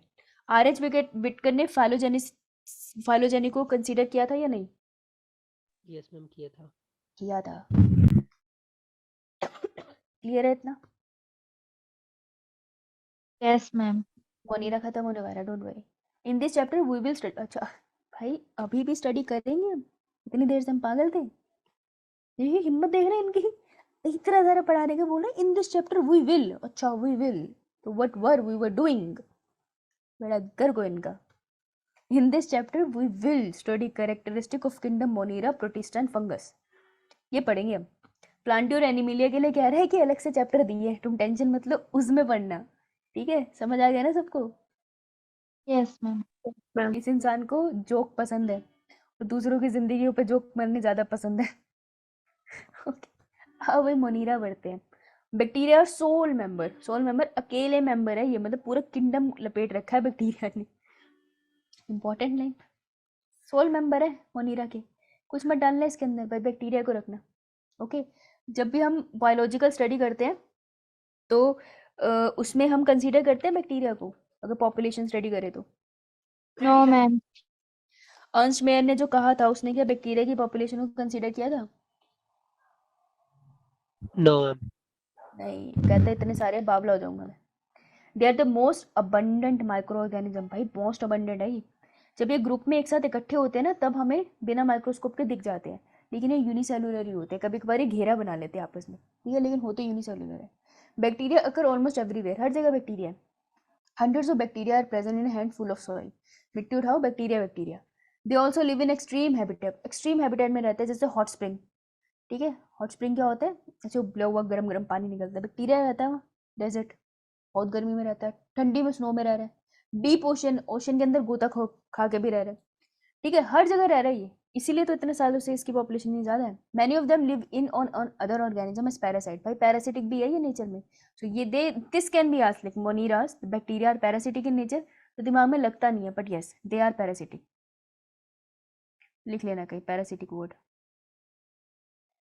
पैरासिटिक भी होते हैं यार, जो दूसरे लिविंग ऑर्गेनिज्म की बॉडी में लेके बीमारियां कर देते हैं, तो पैरासिटिक ही तो हुए। Bacteria group under 4 category based on their shape. बेटा उसकी शेप के बेसिस पे उसको 4 तरीके से बांट दिया गया। बॉडी शेमिंग टाइप की चीज कर रहे हैं यहाँ पे, मुझे लग रहा है। एक है स्फेरिकल कोकस, बेटा ये वर्ड आता है स्फेरिकल कोकस, कोकस से। दूसरा है रोड शेप, इसे बेसिलाई कहते हैं। तो कोई भी बैक्टीरिया में बेसिलाई वर्ड आएगा, एक्चुअली बैक्टीरिया की नेमिंग ही इनके शेप के अकॉर्डिंग होती है। कोमा शेप भी मिलेंगे जिसे हम विब्रियो कहते हैं, एंड स्पाइरल शेप भी मिलेंगे जिसे स्पिरिलिया भी कहते हैं, राइट। और ये स्ट्रक्चर लेबल होने के लिए आते हैं, very important, very basic but important. कोकस, bacillus, spiral, vibrio, clear है सबको? स्पिरिला जो ma'am. दिख रहा है तुम्हें, इसमें फ्लैजिला अलग अलग तरीके से अरेंज होता है। जब भी चैप्टर खत्म होगा तब उस पर एक बार देख लेंगे, अभी मत जाना, नहीं तो आज यही कराते रह जाऊंगी मैं। ओके, इतना क्लियर सबको? शेप पे क्वेश्चन आता है, लेबल होने के लिए आता है। तो बेसिला है, ये वाली शेप है। नाउ ये स्पोर दिख रहा है अंदर, बैक्टीरिया के अंदर है, कैसा स्पोर होगा ये? Exospore, endospore? एंडोस्पोर। बहुत बढ़िया। Though the bacterial structure is very simple, बहुत सिंपल है, अभी पढ़ा था हमने। बहुत सिंपल होता है। They are very complex in behaviour, हरकतें बहुत खराब है इनकी। तो मतलब तुम सिंपल से दिखते हो शरीर से, लेकिन हरकतें ठीक नहीं है तुम्हारी। Compared to many other organisms, bacteria as a group show the extensive metabolic diversity. ओह, ये लाइन ध्यान से सुनना। बहुत सारे ग्रुप के कंपैरिजन में इनमें बहुत ज़्यादा मेटाबॉलिक डाइवर्सिटी दिखती है। मतलब एक ग्रुप ऑफ बैक्टीरिया में तुम्हें केमिकल रिएक्शन ऐसे दिख रहे हैं जो दूसरे ग्रुप ऑफ बैक्टीरिया में नहीं दिख रहे हैं, उसमें अपने टाइप के केमिकल रिएक्शंस हो रहे हैं। तो ये मेटाबॉलिक डाइवर्सिटी होंगे, क्योंकि मेटाबॉलिक रिएक्शन क्या होता है? बॉडी के केमिकल रिएक्शन। तो ये इतने डाइवर्सिफाइड है कि बहुत डिफरेंट टाइप की मेटाबॉलिक रिएक्शंस इनके अंदर मिल जाएंगे अगर मैं सारे बैक्टीरिया स्टडी करने लग जाऊँ। ठीक है, ये बात समझ आई? Yes, ma'am. मेटाबॉलिक डाइवर्सिटी अच्छा वर्ड है, घातक सा वर्ड है। लो जी, डब्बा बना देंगे। Some of the bacteria are autotrophic, हाँ वो मेरे पीछे पड़ा था, ऑटोट्रॉफिक होते हैं ये, खाना खुद बनाते हैं इनऑर्गेनिक सबस्ट्रेट से। ऐसी लाइनें आती है। वो ऑर्गेनिक सबस्ट्रेट से खाना बनाना बोल देंगे, भाई इनऑर्गेनिक से ऑर्गेनिक बना रहे हो तुम, समझ रहे हो? गलती मत कराना, बहुत हंसी आएगी पेपर देखने के बाद। दे मे बी फोटोसिंथेटिक ऑटोट्रॉफ या कीमोसिंथेटिक, ठीक है, केमिकली भी खाना बना लेंगे और सूरज की किरणों से भी। The vast majority of bacteria are autotroph. This is a one more line कि मेजोरिटी, वास्ट मतलब बहुत ज्यादा अमाउंट, मेजरली, वास्ट की जगह वो मेजरली लिखते हैं। ये ज्यादातर हेट्रोट्रॉफिक होते हैं, कहते हैं हम नहीं बनाएंगे खाना, हम तो खाएंगे। They depend on other organism और dead organic matter for food, right? Done. Yes ma'am. अब बैक्टीरिया को दो तरीके से डिवाइड कर दो मोनीरा को। एक बना दो एशियंट, बूढ़े बुजुर्ग इनके, एशियंट लिख दिया मैंने, आर के बैक्टीरिया। और दूसरे हमारे होते हैं सच्चे बैक्टीरिया, जो बिल्कुल सत्यवादी है, दैट इज यू बैक्टीरिया। ठीक है, आओ जी फटाफट से कर लेते हैं। क्या हो गया ये? अच्छा यार। सो These bacteria are special since they live in some of the most harsh habitats such as extreme salty area. तो बेटा वर्ड ये हमने इकोलॉजी में भी किया है. हेलो मतलब सेलाइन, नमक, बहुत ज़्यादा नमक है, समझ रहे हो तुम? खाने में नमक घोल दो और तुम्हें खाना बनाने के लिए बोलो इतना नमक डाल दो, अगली बार कोई खाना बनाने के लिए ना बोले, उन्हें पूरा विश्वास हो कि तुमसे नहीं बनेगा, तुम मत बनाना. तो ये हेलो फल्स, बहुत फल्स मतलब प्यार, तो उनको बहुत ही नमकीन पानी वाले एरिया से प्यार है, तो ये बहुत नमकीन एरिया में मिल जाएंगे. हॉट स्प्रिंग, थर्मो एसिडोफिल्स भी कहते हैं. थर्मो मतलब टेम्परेचर, एसिडो मतलब एसिडिक, पीएच लो होगा, ऐसे एरिया में भी तुमको मिल जाएंगे. मार्शी एरिया, मार्शी एरिया क्या होते हैं बेटा? दलदल, दलदल देखा Yes, ma'am. है, मतलब जहाँ पे बेसिकली पानी रुका हुआ होता है, उनको मार्शी एरिया कहते हैं, राइट? मैनग्रोव्स मिलेंगे तुम्हें वहाँ पे, तो वहाँ पे आपको मिथेनोजन्स मिल जाएंगे. मिथेनोजन वो जो मीथेन गैस प्रोड्यूस करते हैं, methane gas is a biogas. तो सारे केटल्स के अंदर पेट में होते हैं मिथेनोजन्स, जिसकी वजह से उनके डंग से मीथेन गैस प्रोड्यूस की जाती है. समझ आई? Archaebacteria differ from other bacteria in having different cell wall structure and this feature is responsible for their survival in extreme condition. ये है नीट का क्वेश्चन, ये है हर पेपर का क्वेश्चन. आर्केबैक्टीरिया को एंशिएंट बैक्टीरिया कहते हैं, ठीक है? ये बाकी बैक्टीरिया से डिफरेंट है. क्यों? क्योंकि इनकी सेल वॉल में क्या नहीं होता? Do not have what? Peptidoglycan. ये जो तुम इतने चुप्पी से सुन रहे हो, तुमको सच में नहीं पता था, ये तुम मेरे को बोलने का मौका दे रहे हो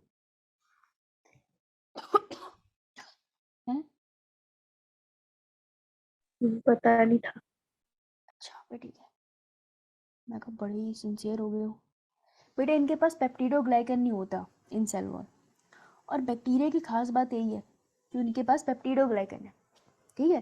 स्ट्रक्चर तो बायोमोलिक्यूल में करेंगे, लेकिन हमें इतनी बात समझ आ गई कि यार इसके पास सेल वॉल तो है लेकिन पेप्टिडोग्लाइकन नहीं है. जो स्टैंडर्डाइज होता है ना, हर बच्चा, मेडिकल का बच्चा है, कहीं स्पोर्ट्स में नहीं जा रहा, सब सारे मेडिकल वाले बच्चे, फिर एक बच्चा मिलेगा तुम्हें जो बास्केटबॉल खेलता हुआ दिख रहा है, एक लड़की मिलेगी जो बास्केटबॉल खेलती हुई दिख रही है, वो एक्सेप्शन होगी. आर्के बैक्टीरिया वैसे ही है, हम भी बैक्टीरिया हैं कह रहे हैं, लेकिन हमारे पास पेप्टिडोग्लाइकन नहीं है. हमारी सेल वॉल और कार्बोहाइड्रेट और प्रोटीन से बनी है. किससे बनी है ये क्वेश्चन नहीं आएगा, that is out of your scope. लेकिन पेप्टिडोग्लाइकन नहीं होता, ये क्वेश्चन पूछा जा चुका है, तो PYQ लगाओगे तो मिल जाएगा तुम्हें कहीं ना कहीं. क्लियर ये बात?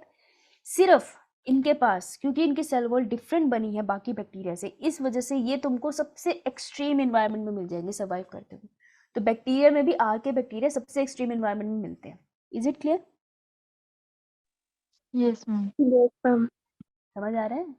हो गए? आ रहा है मैम. बड़ी इंटेलिजेंट है. Methanogens are present in the gut. Gut मतलब गट्स है तुम में? गट्स का मतलब क्या होता है पता है? Yes, ma'am. क्या होता है बता. हिम्मत. बेड़ा गर्क. ऑर्गन्स. इन बायोलॉजी दे से do you have guts? Yes I have guts. Organs हैं हम सब में, नालायक. खाओ खोखले थोड़ी है अंदर से. हिम्मत तो इंग्लिश भाषा में कहते हैं, हम तो बायो के स्टूडेंट हैं, हम तो मानेंगे नहीं. मिथेनोजेंस जो ऑर्गन्स होते हैं, बेसिकली उनके जो स्टमक होता है, रूमन होता है, उसके अंदर प्रेजेंट होते हैं. रूमिनेंट एनिमल्स, इनके पास रूमन होता है, उनकी बॉडी की अपनी अरेंजमेंट होती है, तुमको उसमें नहीं जाना है, वेटनरी करोगे तो उसमें सीखोगे. तो उनके पास काउ बेफिलस के पास तुम्हें मिथेनोजन बैक्टीरिया मिलते हैं जो बायोगैस प्रोड्यूस करने के लिए काम आते हैं. बायोगैस मीथेन का फॉर्मूला क्या है? CH4. 4. बायोगैस प्रोड्यूस करने के काम आते हैं, ठीक है? Now you bacteria, true bacteria. Actually इन्हें ट्रू बैक्टीरिया पता है क्यों बोलते हैं? ऐसा नहीं है सच बोलते हैं, ये बीमारियां करते हैं सिर्फ. इसको इसलिए ट्रू बैक्टीरिया बोलते हैं क्योंकि इनकी सेल वॉल किससे बनी है? वो स्टैंडर्डाइज चीज जिसे हम समझते हैं, that is cell wall is made up of peptidoglycan. Peptidoglycan, right? Peptido बोल ले, कोई बात नहीं. पेप्टिडोग्लाइकन से इसकी सेल वॉल बनी है, ठीक है? इसलिए ये सच्चे बैक्टीरिया है. देख रहे हो, जो बच्चा स्पोर्ट्स खेल नहीं है उसकी इज्जत नहीं करी इन्होंने. दुनिया झूठी है. Okay, so these are the true bacteria. पहली लाइन यही आती है, ट्रू बैक्टीरिया कौन से है? ये है. एंशिएंट बैक्टीरिया कौन से है? तो मैंने वहाँ लिखा नहीं है, लेकिन यहाँ लिख लेना, एंशिएंट है, ये पुराने जमाने से है.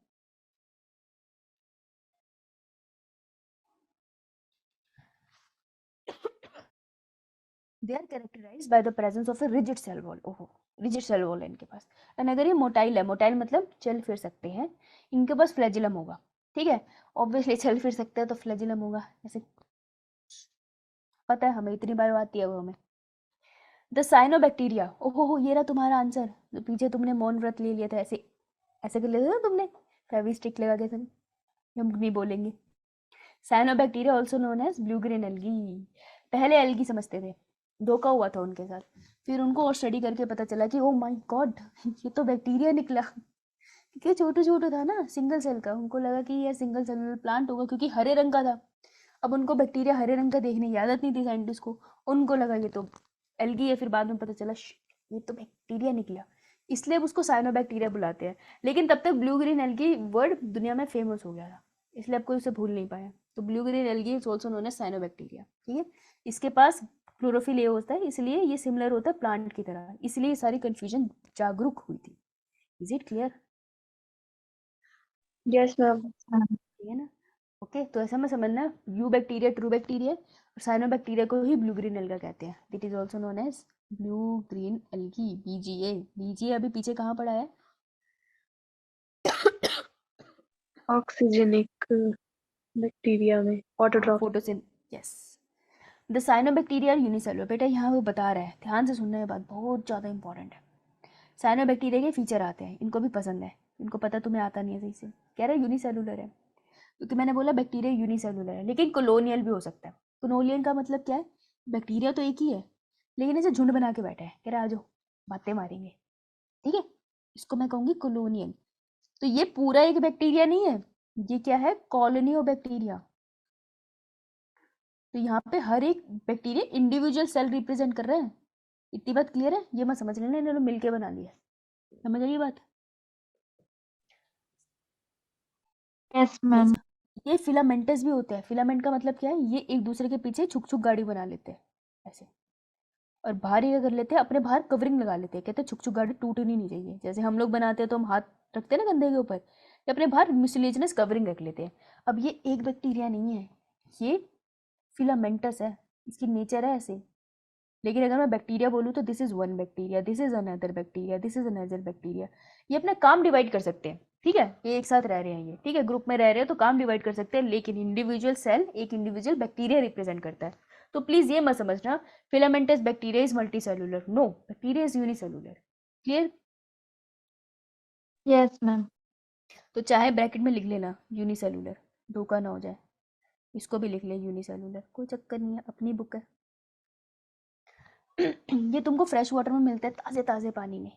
ये तुम्हें मेरीन वाटर में भी मिलते हैं, ठीक है, टेरेस्ट्रियल एल्गी भी होते हैं। जनरली तुम्हें जल में मिलते हैं, पानी में। साफ पानी में भी बैक्टीरिया हो, बताओ बंदा क्या पिए? The colonies are generally surrounded by gelatinous sheath. ये कह रहे हैं जब भी कॉलोनीज में होते हैं तो आसपास शीट होती है इनके, ताकि इनको कॉलोनीज में होल्ड करके रखें। Some of this organism can fix atmospheric nitrogen. अब ऐसे बैक्टीरिया भी है जो नाइट्रोजन फिक्सेशन कर सकते हैं। तो नाइट्रोजन फिक्सेशन करने के लिए ये अपने एक स्पेशलाइज्ड सेल्स रखते हैं जहाँ नाइट्रोजन फिक्सेशन होती है। उस सेल्स को ये बुलाते हैं हेटेरोसिस्ट। तो ये सेल की खासियत क्या होती है? ये देखिए सेल है ना, इसके अंदर इसकी जो सेल वॉल है ना, ये बहुत सी थिक होगी, क्योंकि नाइट्रोजन फिक्सेशन के जो बैक्टीरियाज है ना, उसको ऑक्सीजन के प्रेजेंस में वो काम नहीं कर पाते। तो ये वाला जो सेल है इसको हम बुलाते हैं हेटेरोसिस्ट। खास बात क्या है इसकी? सेल वॉल बहुत थिक है। सेल वॉल थिक क्यों है? ताकि अंदर का इन्वायरमेंट कैसा हो? एनऑक्सीजेनिक। और यहाँ पर होती क्या है? Nitrogen fixation. Okay, clear? Yes ma'am. Monoxygenic means. Oxygen की एब्सेंस में जब भी किसी साइंटिफिक वर्ड के आगे कैपिटल ए आ जाए ना, उसका मतलब होता है एब्सेंट। तो यहाँ पर ऑक्सीजन प्रेजेंट नहीं होगी इस एरिया में। ठीक है, Okay, ma'am. बहुत प्यारा क्वेश्चन है कि ये तुम्हें किस में मिलेगी? Nostoc and Anabaena. ये है नाइट्रोजन फिक्सिंग बैक्टीरिया। यहाँ से सीधा 3 मार्क्स का क्वेश्चन बनता है। ये पैरा बहुत इंपॉर्टेंट है। ठीक है, ये पिक्चर दिखाऊं मैं तुम्हें, तो देखो ये तुम्हें फिलामेंटस ब्लू ग्रीन एल्गा मिल रहा है। इसका एग्जांपल इन्होंने दिया है नोस्टॉक। सो पहला क्वेश्चन ये आ गया 4 नंबर का। Nostoc is what? Is it a multi cellular और unicellular? Multi cellular.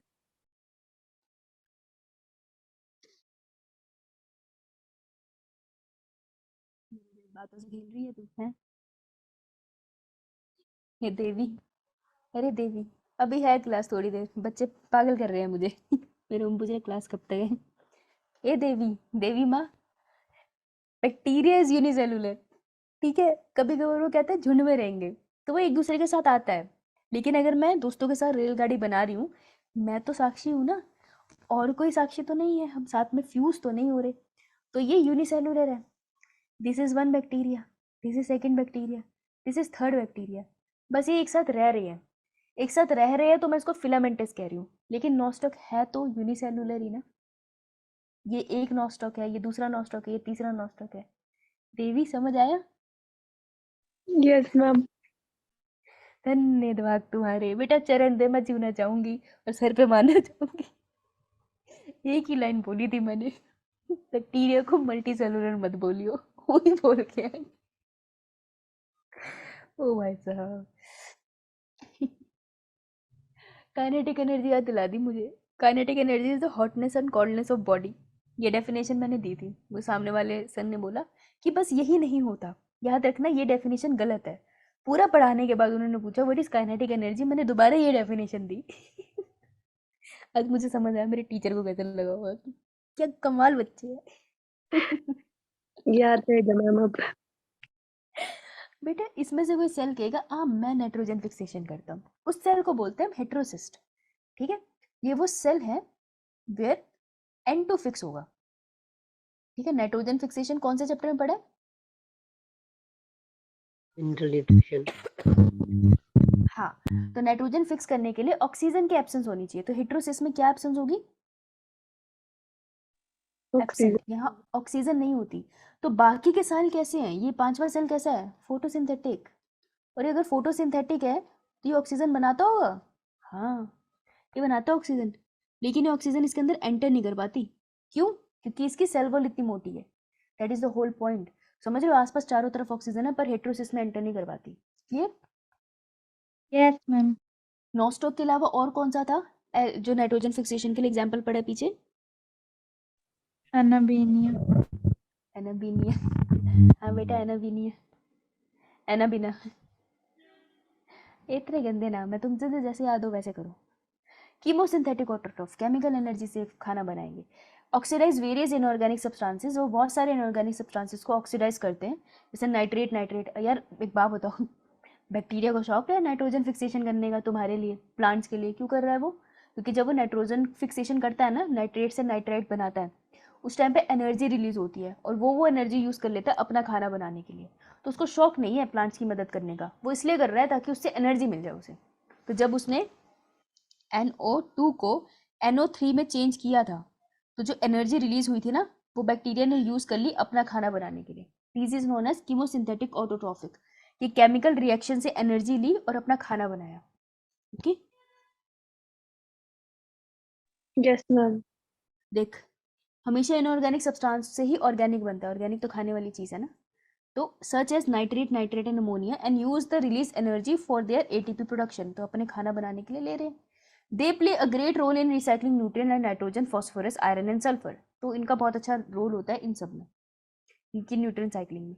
Heterotrophic bacteria are the most abundant in nature, सबसे ज्यादा तुम्हें नेचर में मिलेंगे।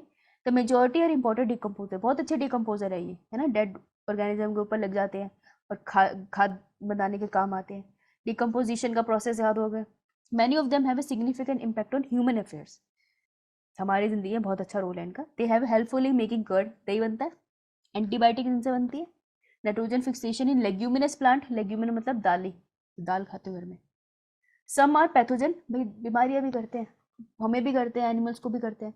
कोलेरा, टाइफाइड, टेटनस, ठीक है, citrus canker are well known diseases caused by bacteria. Question क्या आएगा बेटा हेमराज? बैक्टीरियल डिजीज कौन सी है? Cholera is a bacterial disease, typhoid bacterial, tetanus bacterial, citrus canker bacterial. हमने ये तीनों पढ़ी है, हमने सिट्रस कैंकर नहीं पढ़ा है। दैट मीन्स कि अपनी ह्यूमन हेल्थ एंड डिजीज वाले में सिट्रस कैंकर लिख ले। बैक्टीरिया कौन से बैक्टीरिया ने करी, इसके क्या साइड इफेक्ट्स होते हैं, ये तुमसे पूछा जा सकता है। This is a 4 mark question, human health and disease के साथ मिलाकर आएगा। Clear? Bacterial disease. Yes, ma'am. Bacteria reproduce mainly by fission, कर लिया था हमने। Sometime under unfavourable condition they produce spores, endospore बनाते हैं ये। They also reproduce by sort of sexual reproduction, एक तरह की सेक्सुअल रिप्रोडक्शन होते हैं जिसमें अ primitive type of DNA that is plasmid transfer from one bacterium to another. तो इस वाले को हम क्या बोलते हैं? जिसे ट्रांसडक्शन, ट्रांसफॉर्मेशन एंड कॉन्जुगेशन, ये उन स्टेप्स की बात कर रहे हैं। ओके, नाउ द माइकोप्लाज्म, हाँ ये नहीं बताया मैंने। The mycoplasma are organism that completely lack cell wall. देखो ये भी बैक्टीरिया ही है, लेकिन एक ऐसा ऑर्गेनिज्म है जिसमें सेल वॉल नहीं है, तो हम इसको अलग ही रखते हैं कि माइकोप्लाज्म इज एन ऑर्गेनिज्म जिसमें सेल वॉल नहीं है। नीट को बहुत पसंद है ये topic, 4 mark. They are the smallest living cell known and can survive without oxygen. समझ रहे हो तुम? ऑक्सीजन के बिना सर्वाइव कर सकता है, एनारोबिक नेचर में है, और सबसे छोटा सेल यही है। Many mycoplasm are pathogenic to plants and animal. Generally animals के केस में ये रेस्पिरेटरी डिजीजेस करते हैं हमें बहुत ज़्यादा, ठीक है, क्लियर? तो ये तुमसे ये पूछते हैं कि माइकोप्लाज्म में एब्सेंट क्या है। प्लाज्मा मेम्ब्रेन है, सेल वॉल, सेल वॉल है, ओके। Yes, ma'am. ये बाइनरी Yes, फ्यूजन ma'am. दिखा रहे हैं, और ध्यान से देखोगे तो ये तुम्हें डीएनए दिखा रहे हैं, डबल स्ट्रैंडेड सर्कुलर, ओके। ये बाइनरी फ्यूजन का एग्जांपल है। I think that's all. Yes, this bacteria ends.